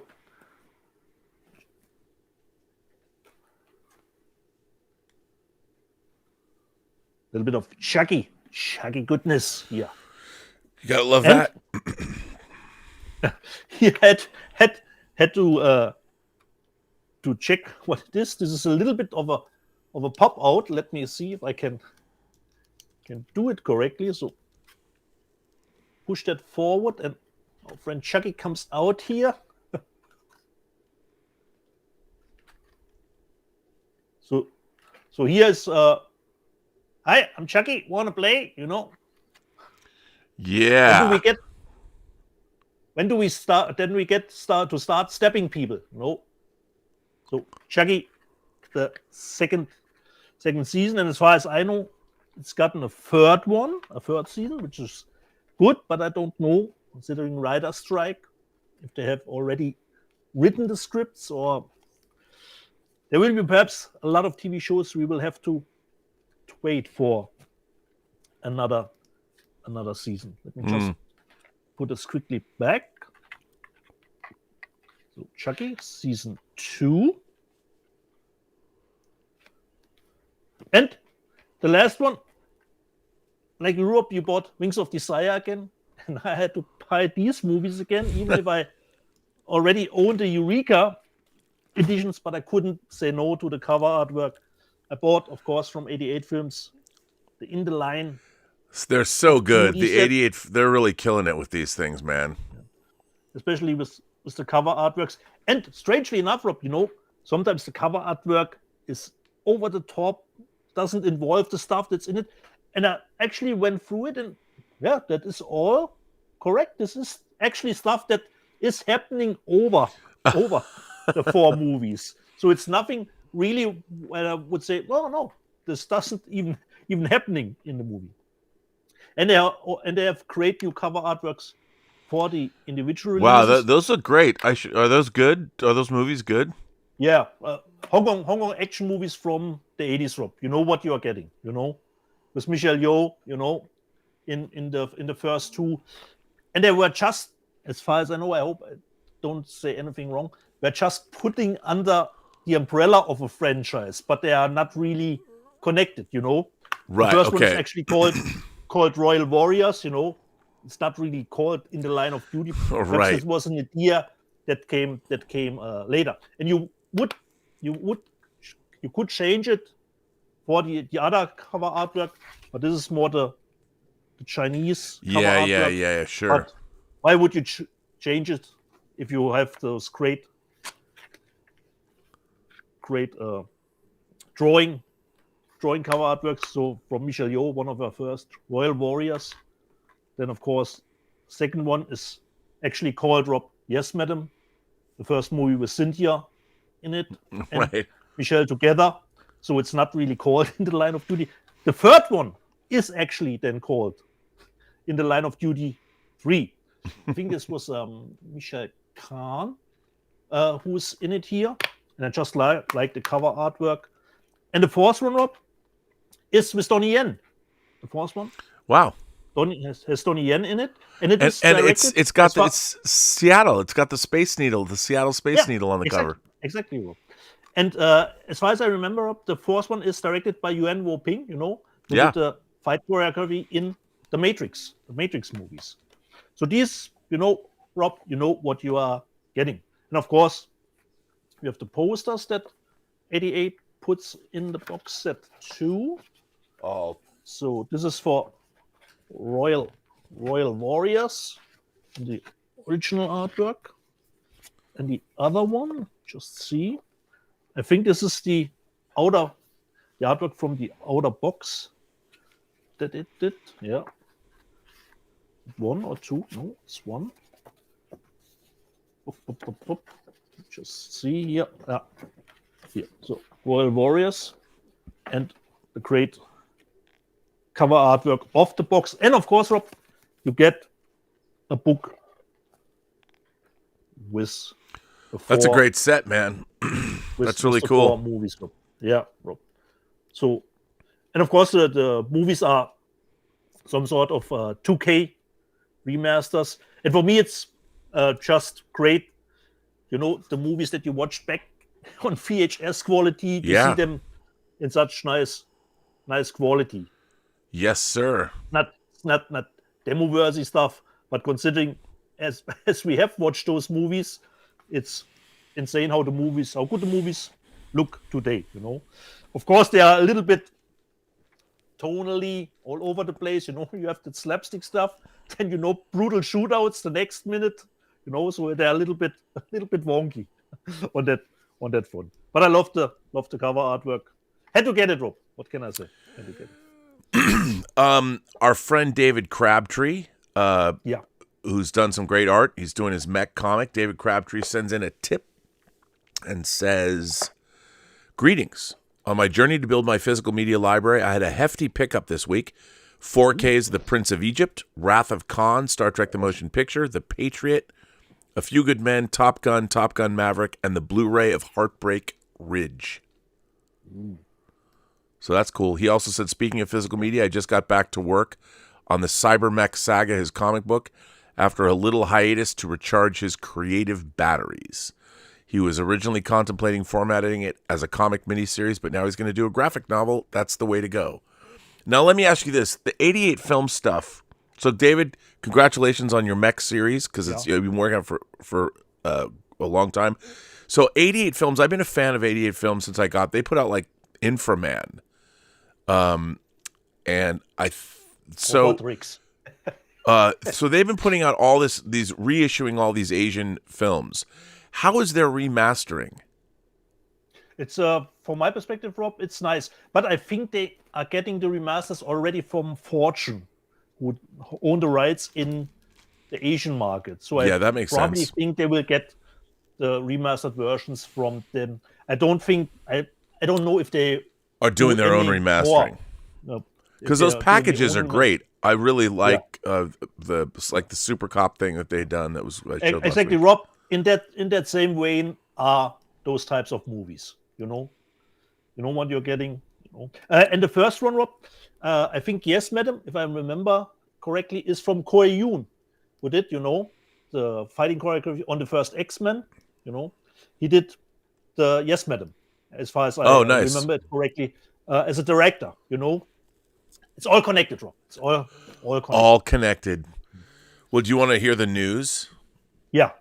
Should we do the news? Because one news, we got one news that was, of course, the big news this week. What might that be?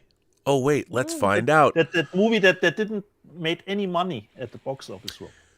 Yes, it's true. They finally announced Avatar 2, The Way of Water is coming out in multiple editions. Now, first of all, this is the Ultimate Collector's Edition. It's 4K, Blu-ray, digital codes, and also hopefully chock-a-block full of special effects footage and how they did all the work. And then they're also putting out a separate 3D version. Now, Dieter, okay.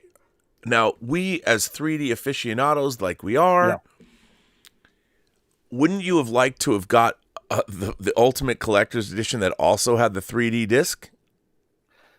That's why I probably will buy the Japanese one, Rob. It comes with the 4K and the 3D together, But I probably can't wait that long enough. I'm not that patient, considering we get the 3D version ahead of time somewhere else. I still think it's annoying. I mean, you can't. The Ultimate Collector's Edition. Look, I get it because 3D TVs are dead here in America. You can still get 3D with projectors, but there's no 3D TVs anymore. They think the last one was made 7 years ago or something. Yeah. So it's still frustrating. I'm just glad they're putting it out in 3D, which is cool because the 3D was incredible. And it will come, Rob, on 2 Blu-rays. The 3D will have the movie spread on 2 Blu-rays, which I totally prefer considering the quality and the running time. You fell out of sync. I don't know why that happens. I heard a click. It went, and then you fell out of sync. Am I back now? Oh, yep, you're back now. There you are. So the 3D will come on 2 Blu-rays, and considering the running time, for me it's great that they are preferring quality and that you can have a little break between in the movie, because I like 3D, but 3 hours is a lot of stuff to take in.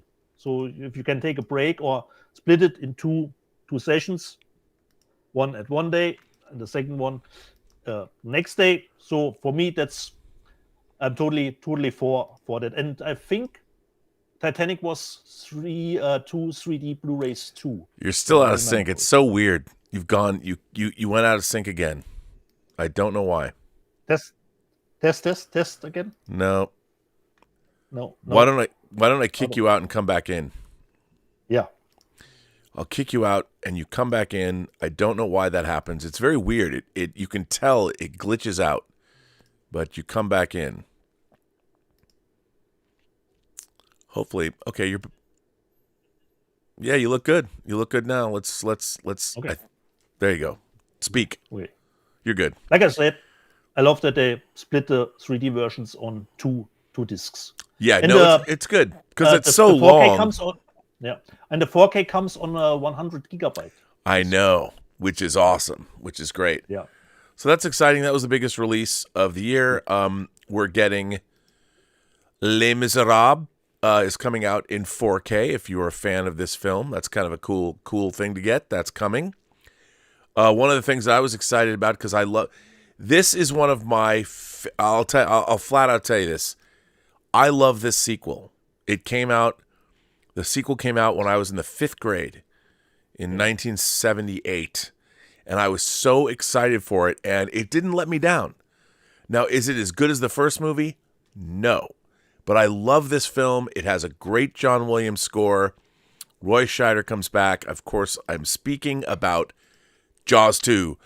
By the way, this artwork is even better than the original. I the cover of the Hank Searles novel. I love this artwork.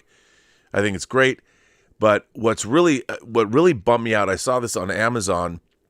It's at HMV. I had to employ my agent in the UK, the lovely Emma Bannon. I asked her if she could hook me up.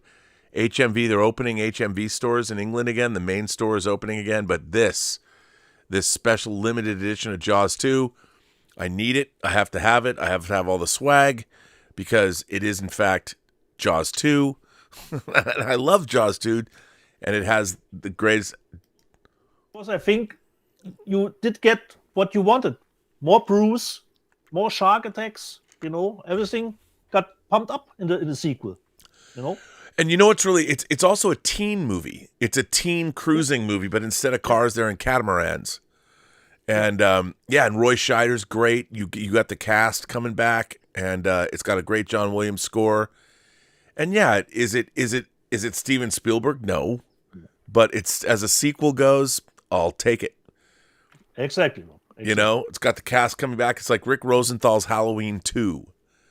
Halloween 2 is not as good as John Carpenter, but it's a good comparison. Right? Halloween 2. It's that, and I love it. I love Jaws 2. I loved it when I was a kid. I love it now. It's always fun to watch. I mean, come on, the shark eats a helicopter. Yeah, exactly.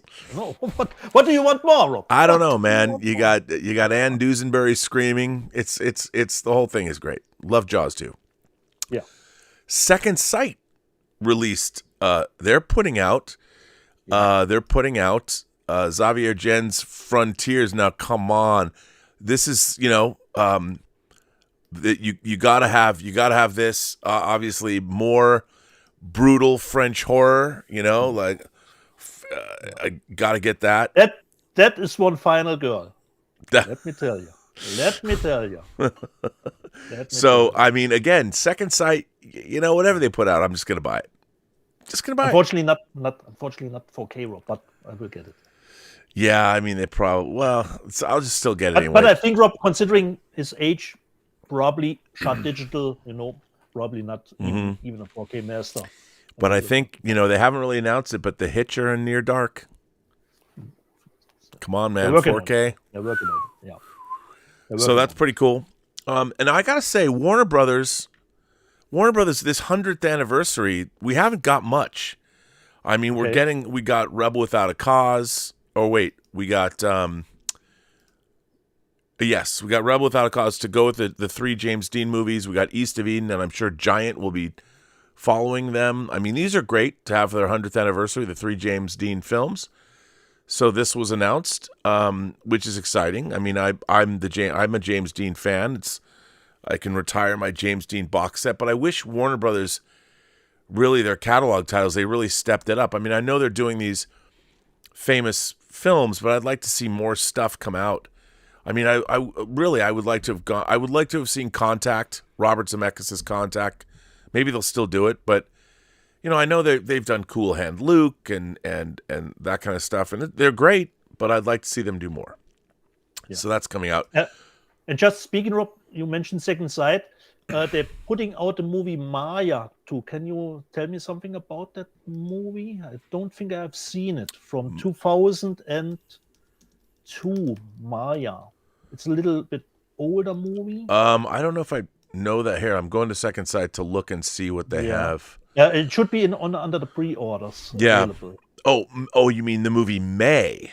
Exactly. Yeah, sorry. May. Yeah, and they've got Changeling coming out. They got the pre-orders available on the 5th. Although the 4K of the Changeling came out already, but I'm still gonna get the Can you tell me something set. about May? I don't remember. I saw May once a long time ago, but it's I remember liking it. I want to say that I think that my ex-wife did the box for Lionsgate. Ooh. Okay. But it's got a good cast. And I remember, I know that James Duvall's in it. I like James Duvall, who's in Greg Araki's Teen Apocalypse trilogy. He's in the Doom Generation that just got restored in 4K. And but it's it's about a childhood, a girl with childhood trauma that I vaguely remember it, but I don't remember much about it. I know that it was directed by Lucky McKee, who went on to make The Woman. Yeah. Which I think you got me The Woman trilogy. Exactly. The media book of that. So which is even in 4K. It was even a 4K, I believe. Yeah, multiple personality stuff, but I don't remember much about May. I saw it one time. Okay. Because I wasn't sure about that one. Haven't seen it. I can't remember it. But yeah, I'll buy that. But the Frontier, so that pre-order doesn't go up until July 24th. Let's see though. Yeah, it is. Sorry, I stopped you with the news stuff. Yeah, it's just it's not in 4K. But you're right, probably because it was shot on video or something. Yeah. But anyway, so that's coming out. Also, High Noon coming out, I believe, from Kino Lorber as a 4K disc. I love this movie. Getting it in 4K. Very, very cool. And then the Japanese remake of Vincent Natali's Cube is coming out. I'm curious, though. I mean, it's not on 4K. It's wild to me that the Japanese remade Cube. Yeah, I don't know. I haven't heard anything about it other than you just telling me that it's not good. Did you?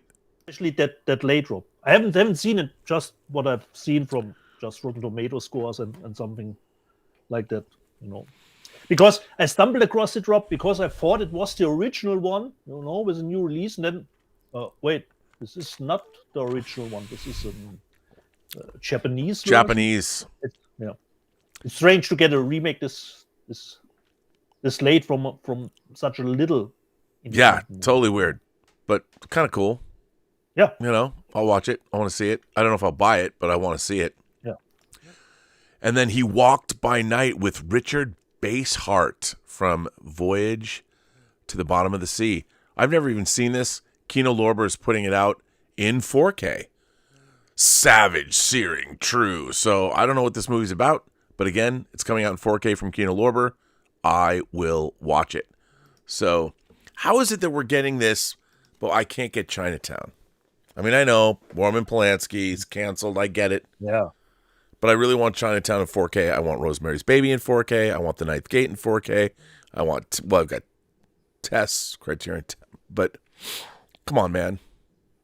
So there you go. There's the news. There's things that are coming out this week. Not everything, but just a smattering of titles I thought worth reporting on. Yeah, totally. So there you go. Let's see if anybody else has anything else to say. Yeah. Some super chats, perhaps? No, we're caught up on super chats. I did Dave, hang on, or tips. Let me check. Actually, no, there are super chats. Yeah. Okay. There are actually, wow, there are a lot. So, Tom Jr. Jackson sends in a super sticker. Hey, you.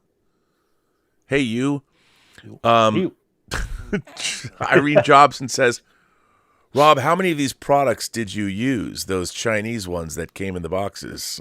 Well, Irene, I'm game for anything. I'd try all of them, but they were not. We just couldn't figure out what they were, and I can't just start shoving things places if I don't know what they do. I can't do that.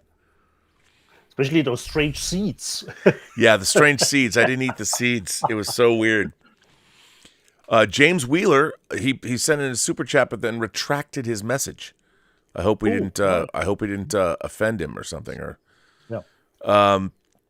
Admiral Terrier has been a member of the channel for 26 months. Thank you, Terrier. I appreciate that. He also says, today has been a physical media day in my new apartment. I unpacked box upon box of video. What am I saying? I unpacked box upon box of physical media. Now just the sorting remains. Hey. That takes a long time, as sorting physical media can take hours and hours and hours and hours, as we know. The Robo producer. Do you go by label? Do you go, For me, it's alphabetic. It's always alphabetically, but then I do separate out like TV box sets and things like that, but it's always alphabetical. Because that's the way anybody can find it. You don't want to say, well, I've arranged all my criterions, but... if somebody's like, I want to get the Fisher King, just look under Fisher. You don't have to know that the 4K is from Criterion. It's fine. Although I will say this. I did separate out all my 4K discs. Okay. So when I start, hopefully next week, if I start broadcasting the show, so behind me you'll see my physical media instead. I'm going to change over. The shelf directly behind where I'm sitting is all 4K. So now my circular thing, the 4K is in the middle. By the way, you know what I really want? I really want a 4K neon sign for the office. Just 4K. Yeah, I just want to say 4K. Okay. I don't know if anyone makes a 4K neon sign, but if anyone comes across one or you can buy one, I want one. Okay. Give me a 4K neon sign. Irene Jobson has been a member of the channel for 7 months. Mark Spector's avatar. He's been a member for 4 months, so thank you for that. And the Robo Producer is a new member. So thank you for that. And Ron C. says, hello, Rob and Dietz. Since Disney owns 21st Century or the 20th Century catalog, would it benefit Disney to put out movies that would never stream or be televised on Blu-ray and 4K? Okay. Where the fuck is Fox's catalog? Where? Wow. Where's the 4K Under of the the French table. Connection? Under the Where? table. Yeah, I mean, it is maddening. Where's Patton? The rich 20th century catalog that they possess. How do we not have Patton in 4K? How do we not have the French Connection in 4K? What are they doing? They're not doing shit. I don't know why. Come on, man.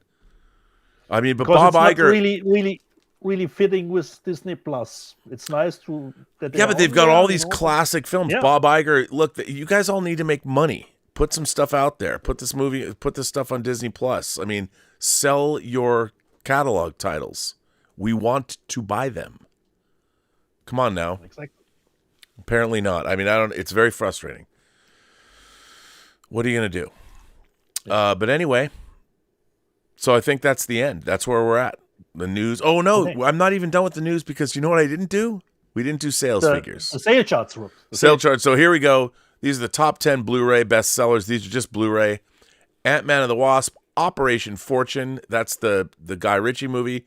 Yellowstone Season 5, and Knock at the Cabin. Where's my Knock at the Cabin disc? Mine didn't come. I don't know why. I thought I ordered it. Max Fleisch's Superman. That should get redone.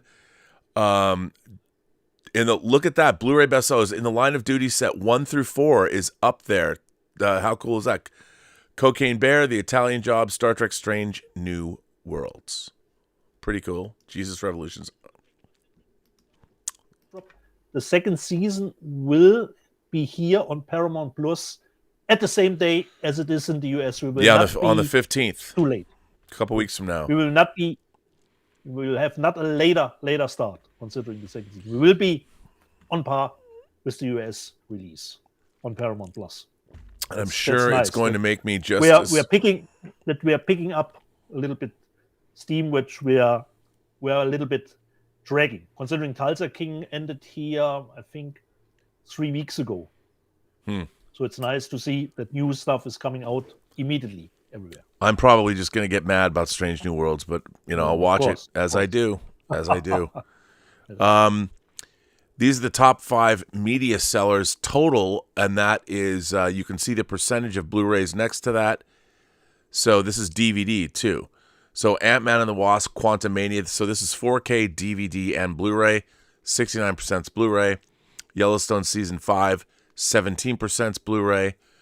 Operation Fortune, 63% is Blu-ray. Knock at the Cabin and Jesus Revolution. And a lot of these are still, remember, as we know from our pie charts, DVDs are still selling. And then the top, here we go, are 3D. We're back down to 3 3D titles. Boy, what a surprise. Top Gun 3D, The Wizard of Oz 3D, and Sing 3D. Who are these people that are still buying these discs? I don't know. They're not very exciting. And here, of course, are the top 5 4K bestsellers for May 20th. The Italian Job, Star Trek Strange New Worlds, Ant-Man and the Wasp, Operation Fortune, and Black Panther. We got some new ones in there. Some new said maybe they'll go up in the charts instead of being in the doldrums like we've been reporting on. So who knows? So there you go. There are the sales charts for the week. And really looking forward, Rob, for the percentage when Avatar 3D comes out. The percentage number for the sales figures when Avatar 3D. We'll see. We'll see just how many people who still have, because everybody's going to buy that 3D, including us. So we'll see where it goes. It'll be interesting to see. Rob, did you get around to the movie that you bought that was in 3D? What was the name of it? No, you know what? I haven't watched it. I have not watched that yet. I have not watched it, but I'm going to. Yeah, it's been a little crazy. He was posted how the movie and the 3D, of course. Yeah, maybe I'll do the double feature of the goat movie and the weird 3D movie. I'll do it both. The Robo Producer says, thoughts for Rain Man. The film brought me in 2 movies. I love Rain Man, and again, Rain Man's being put out by like Mill Creek. Yeah, in strange. 4K. Strange. What the hell? Yeah. Mill Creek? I mean, the movie won the Best Picture, and it's being put out by Mill Creek. Big hit. Great Hans Zimmer score. Hans Zimmer did the score for Rain Man. I don't understand. But I will buy it. I like Rain Man a lot. I think it's a lot of fun. Great Tom Cruise performance. So yeah, count me in as a Rain Man fan. So I'm in. Nice. I'm in. But yeah. So there we go, sir. Yeah. And Rob, of course, we did lose someone, and that's why I did put it out. I had to put it out a Laserdisc from Tina, live in Amsterdam. And of course, this is the best sounding version of that concert. I mean, those DTS, the yeah, Laserdisc, exactly. people are still going after those Laserdisc Soundmasters because they're incredible. Yeah, especially the sound, Rob, like you said. Especially the sound. Really was bummed out that we lost Tina. And of course, Ray Stevenson was in RRR. And is Rob, help me, in the new Ahsoka show? Yes, he's in the new Ahsoka show. Okay. And he was in RRR. Yes, I love Ray Stevenson. I love Punisher War Journal. I loved him in it. Me too.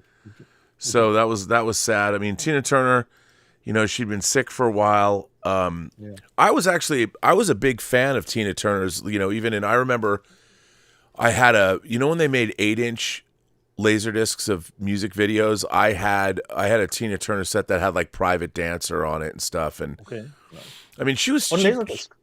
Yeah, on Laserdisc. Okay. And she got huge in the 80s, and of course, with when she was still with Ike and all that, and she was always like the acid queen when she was in Tommy and stuff. But the and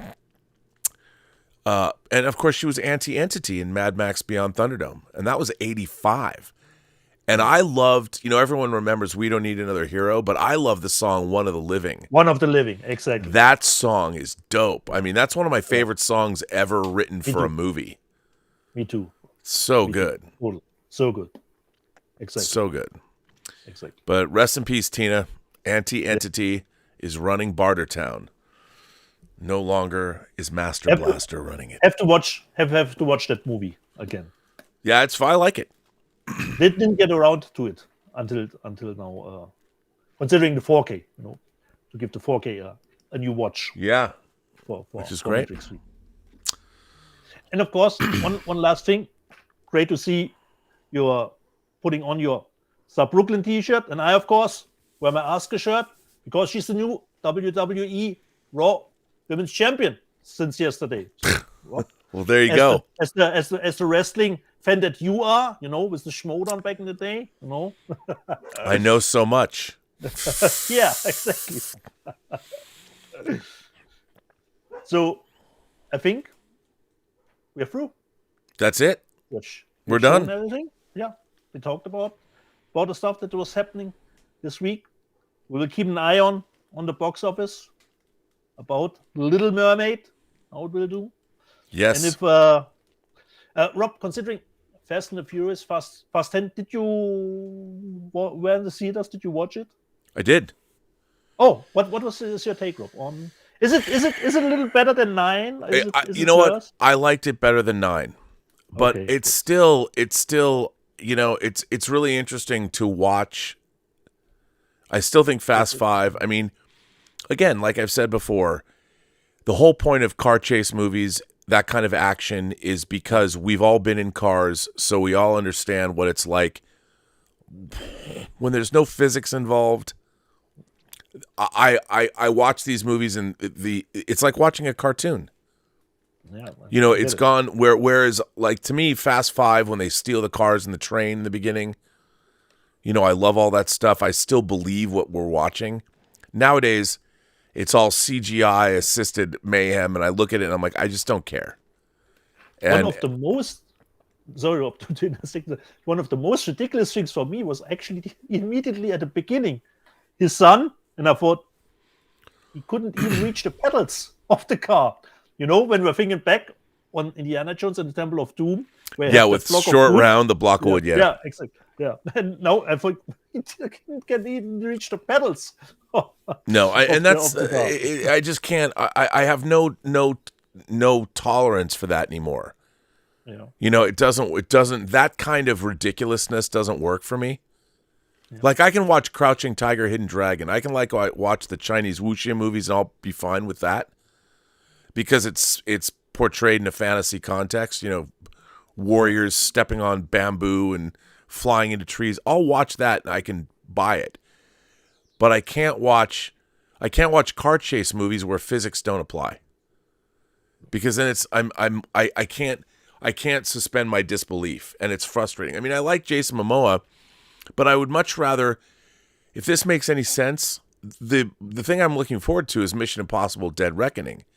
If they could shoot action scenes like Chris McQuarrie shoots action scenes with Tom Cruise in the Mission Impossible movies for the Fast and Furious movies, then I'd buy them. But none of the physics work. And I just look at it, so when, Vin Diesel's car smashes two helicopters together, I'm like, come on. And I hate it. And let's face it, Rob, nobody will be dead in the next one. But this is my question, Rob.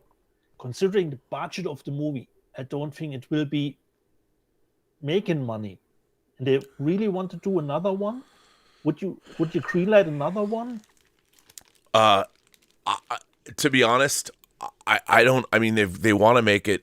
I don't know how they can. A 350, not with this kind of box office return. No. I was thinking, okay, they have shot back to back the 10 and 11 one. Then the budget would be probably okay, but just for one movie. Where are we global, Rob, with Fast? Yeah, I was gonna look. I was finding that right now. Okay. Yeah. Okay. So where are we globally with it? Hang on a second. We can Let's see. Find a number for us. So Fast X. Here's where we're at in terms of box office for Fast X. Okay. Fast X has made 113 million domestic. It's made 400 million international, for a total of so far 512 million. So it's made $500 million. Now, normally that would be a good thing. Yeah, normally yes. So. Not for a movie that costs $350 million to make. I mean, you're not even at break even. And it should be 3 times. I mean, you have to make over $1 billion. I don't know if this movie is going to make it, but you read the title of this. So Fast X, Dominic Toretto and his family are targeted by the vengeful son of a drug kingpin. Why would you spend $350 million on this movie? I mean, from a production standpoint, it didn't look more expensive as the last one or the one before. Well, everybody gets more money. They get bumps or whatever. But this is problematic. I mean, why? I would much rather see this done on a lower budget without the special effects and the computer assisted stuff, and give me real action that I could believe in. Yeah. But I mean, if you want to see real action, Rob, you have to watch Blood and Gold. Okay, well then I will go watch Blood and Gold. I will see that. But all right, that brings us to the end of our show. Ja. So, from my end, jede Person, die du triffst, hat eine Geschichte zu erzählen, die du noch zu hören hast. Alles, was du tun musst, ist zuhören.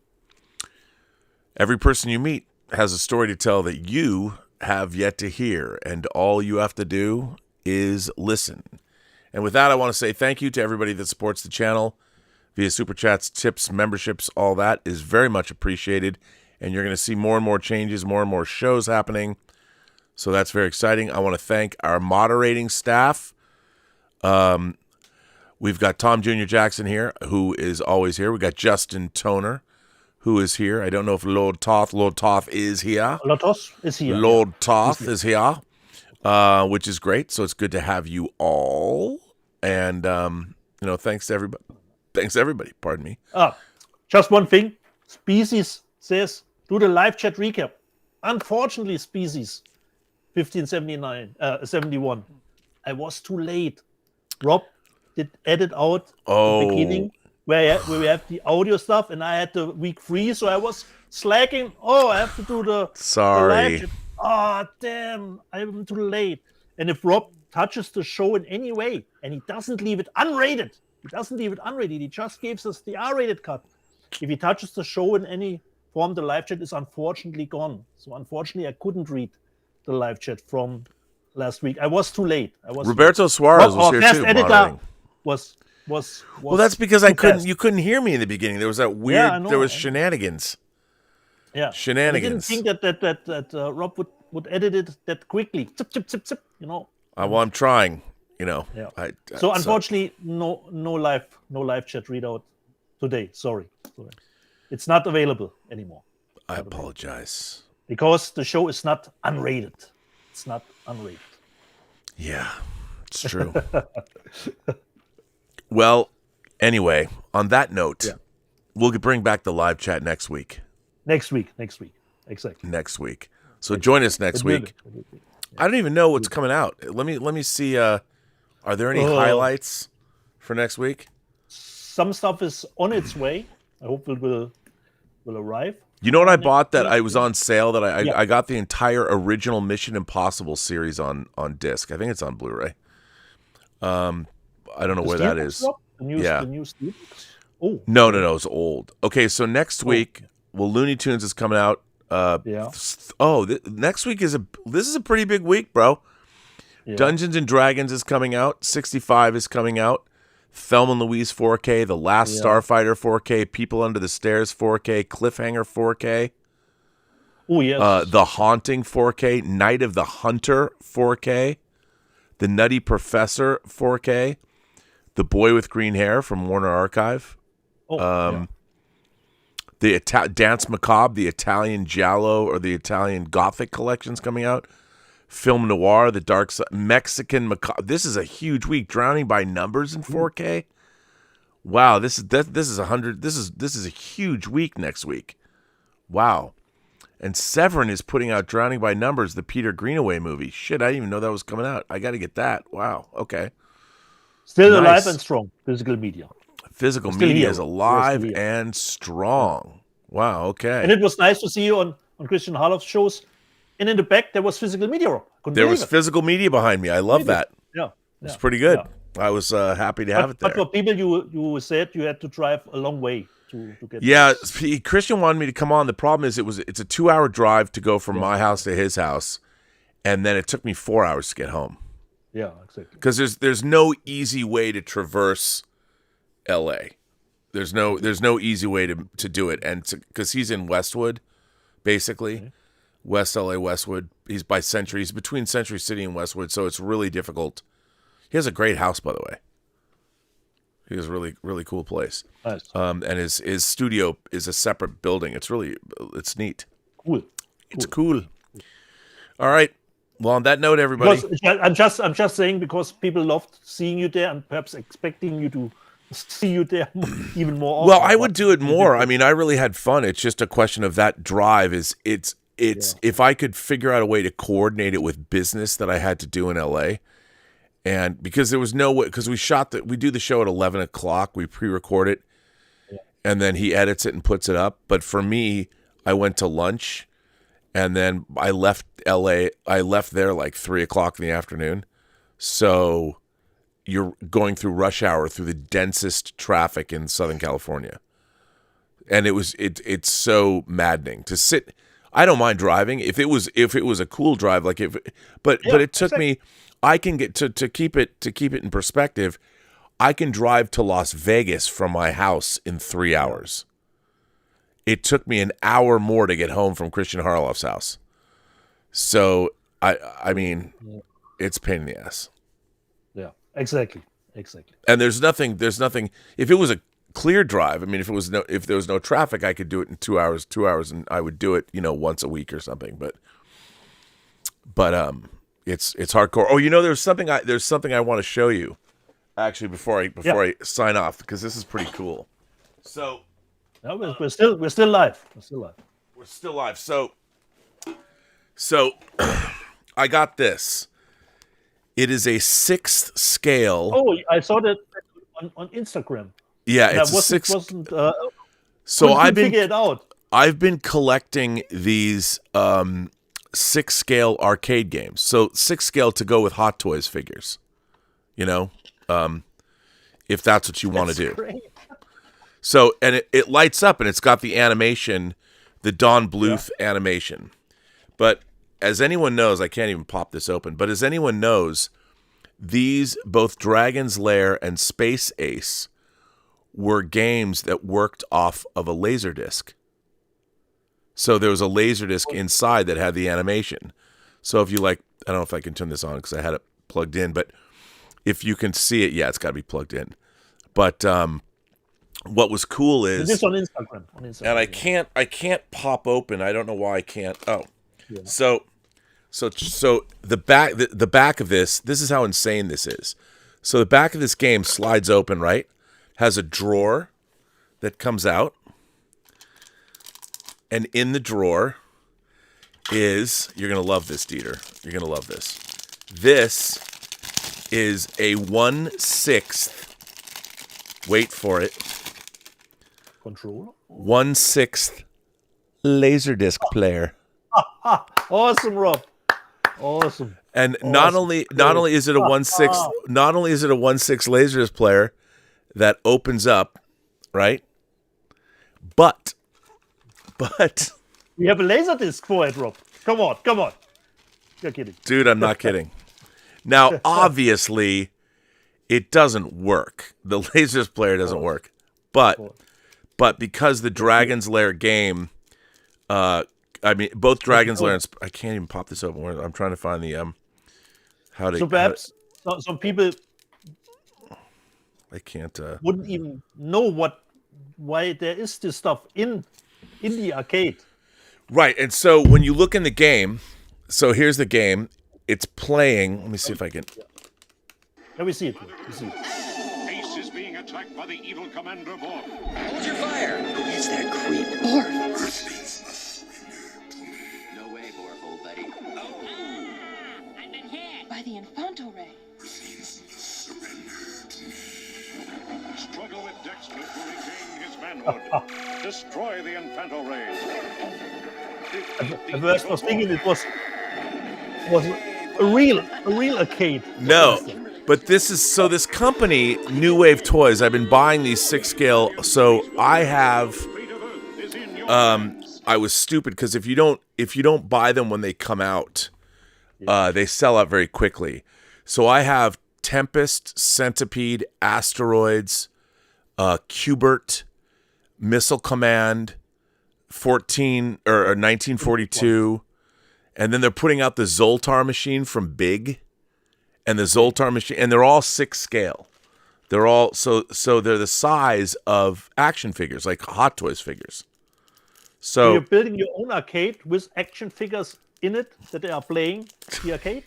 Yeah, and that's kind of what it's. The idea would be to do a display with action figures. Now I wish I had bought the Space Ace. I mean the Dragon's Lair game. But so when I got this, I thought it was one of the reasons I wanted to get this was because I thought it was hilarious that it came with a Laserdisc player, and it also has a Laserdisc that you can stick on the inside, just like the real game. Close it up, and then you put this in the container. The Laserdisc that goes in the container. To the max. And it goes into the back of the game, just like in the real version. So, I mean, and these things are so cool. So, and the funny thing about this is, like, you can buy, I have 6-scale stools. So you can have an action figure sitting down. And you can, I have a, so these are powered by a USB cord. So you plug the USB cord. So I have a change machine where you put dollars in and it spits out quarters. So I have a change machine, and the change machine, you plug all the different USB things in the back. So you can plug all the arcade games into the back of the change machine, and it works as a power cord. So it's pretty neat, pretty nifty. And also each game comes with fake quarters that you can actually put into the game. So there you go, buddy. Schnäppchen, Rob. You know what? These are not that expensive. Okay. They're not that expensive. They're like $150. I mean, but if you're buying $250 action figures, you know, I mean, something like this it's pretty cool. You have to keep them entertained. You know, the action figures. That's right. That's absolutely right. Keep them entertained. But these games, I highly recommend these. They even make boom boxes. They make 6-scale boom boxes that actually work. You can play music through them. And they make 6-scale cassette tapes. I mean, look, there are other stupid things you could be. I could be buying drugs. Yeah, exactly. And we got a super chat from Kellraiser. Kellraiser says, "Just for showing the arcade games, so cool. Thanks." Thanks, Kellraiser. What a super chat. Yes, thank you for that. I mean, who would have thought that in our lifetimes we could go from getting real laser discs to getting 6-scale laser discs? But you can. This is that format, Rob. Come on, that format. I mean, but if you look at this, I mean, the fact that it has a Laserdisc logo, even on the back, you know, they make the inputs look proper. Yeah, it's insane, dude. Insane. So there you go. There's the way I couldn't make heads or tails from the Instagram posts. What is it? Because it looked like, you know, real size. Oh, I know. And what they do is they all play like the real games. They got the same buttons and everything, and they play just like the real arcade games do. It even comes with different color. You can make you can change the knobs here. It comes with 4 different color knobs. So if you, nice. I mean, you know, and it's amazing. And the game is exactly it's the exact emulator of the game. So, indeed, my friend. And what's even cooler about these, it's got an HDMI out. So you can have it go out to your TV and watch it on a big screen and play it here. Come on, man. I mean, who needs a PS5, Rob? No, you don't. You just need a Space Ace. And so it's, by the way, if you're interested, a lot of the games are really hard to get because when they sell out, they sell out. But you can go. They've got Space Ace you can still get. I don't think you can get this version of it though. I think this version's sold out. But you know, they're having a sale on their boom boxes, on their 6-scale boom boxes and 6-scale cassette tapes. And so go get there. And then they've got Ghosts and Goblins is the next one they're putting out. So there you go. Nice. There you go, everybody. Okay. Okay. Now I guess we can end the show for the 10th time. Yeah, nice segue to end it. A lot of it's physical. What you. It's true. It's true, and and you can play media, Rob. With media, with Laserdisc. I'm telling you, amazing. So there you go. So Kellraiser, yeah. So Centipede, Tempest, Asteroids, and what I got to do is set up like on the shelf here. I think I got to, because it would look cool in the background if the games were all on during the shows. Yeah. You know, just turn them on and. Could be distracting. Have to check it. You got to keep the sound down. Yeah. Yeah. All right, man. Okay. On that note, we're going. We've already said goodbye.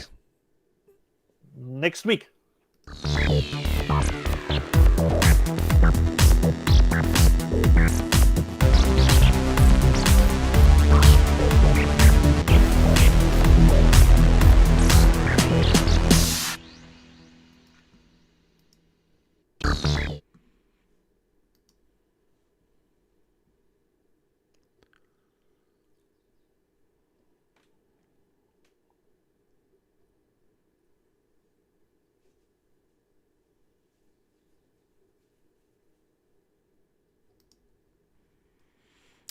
Okay, we are out.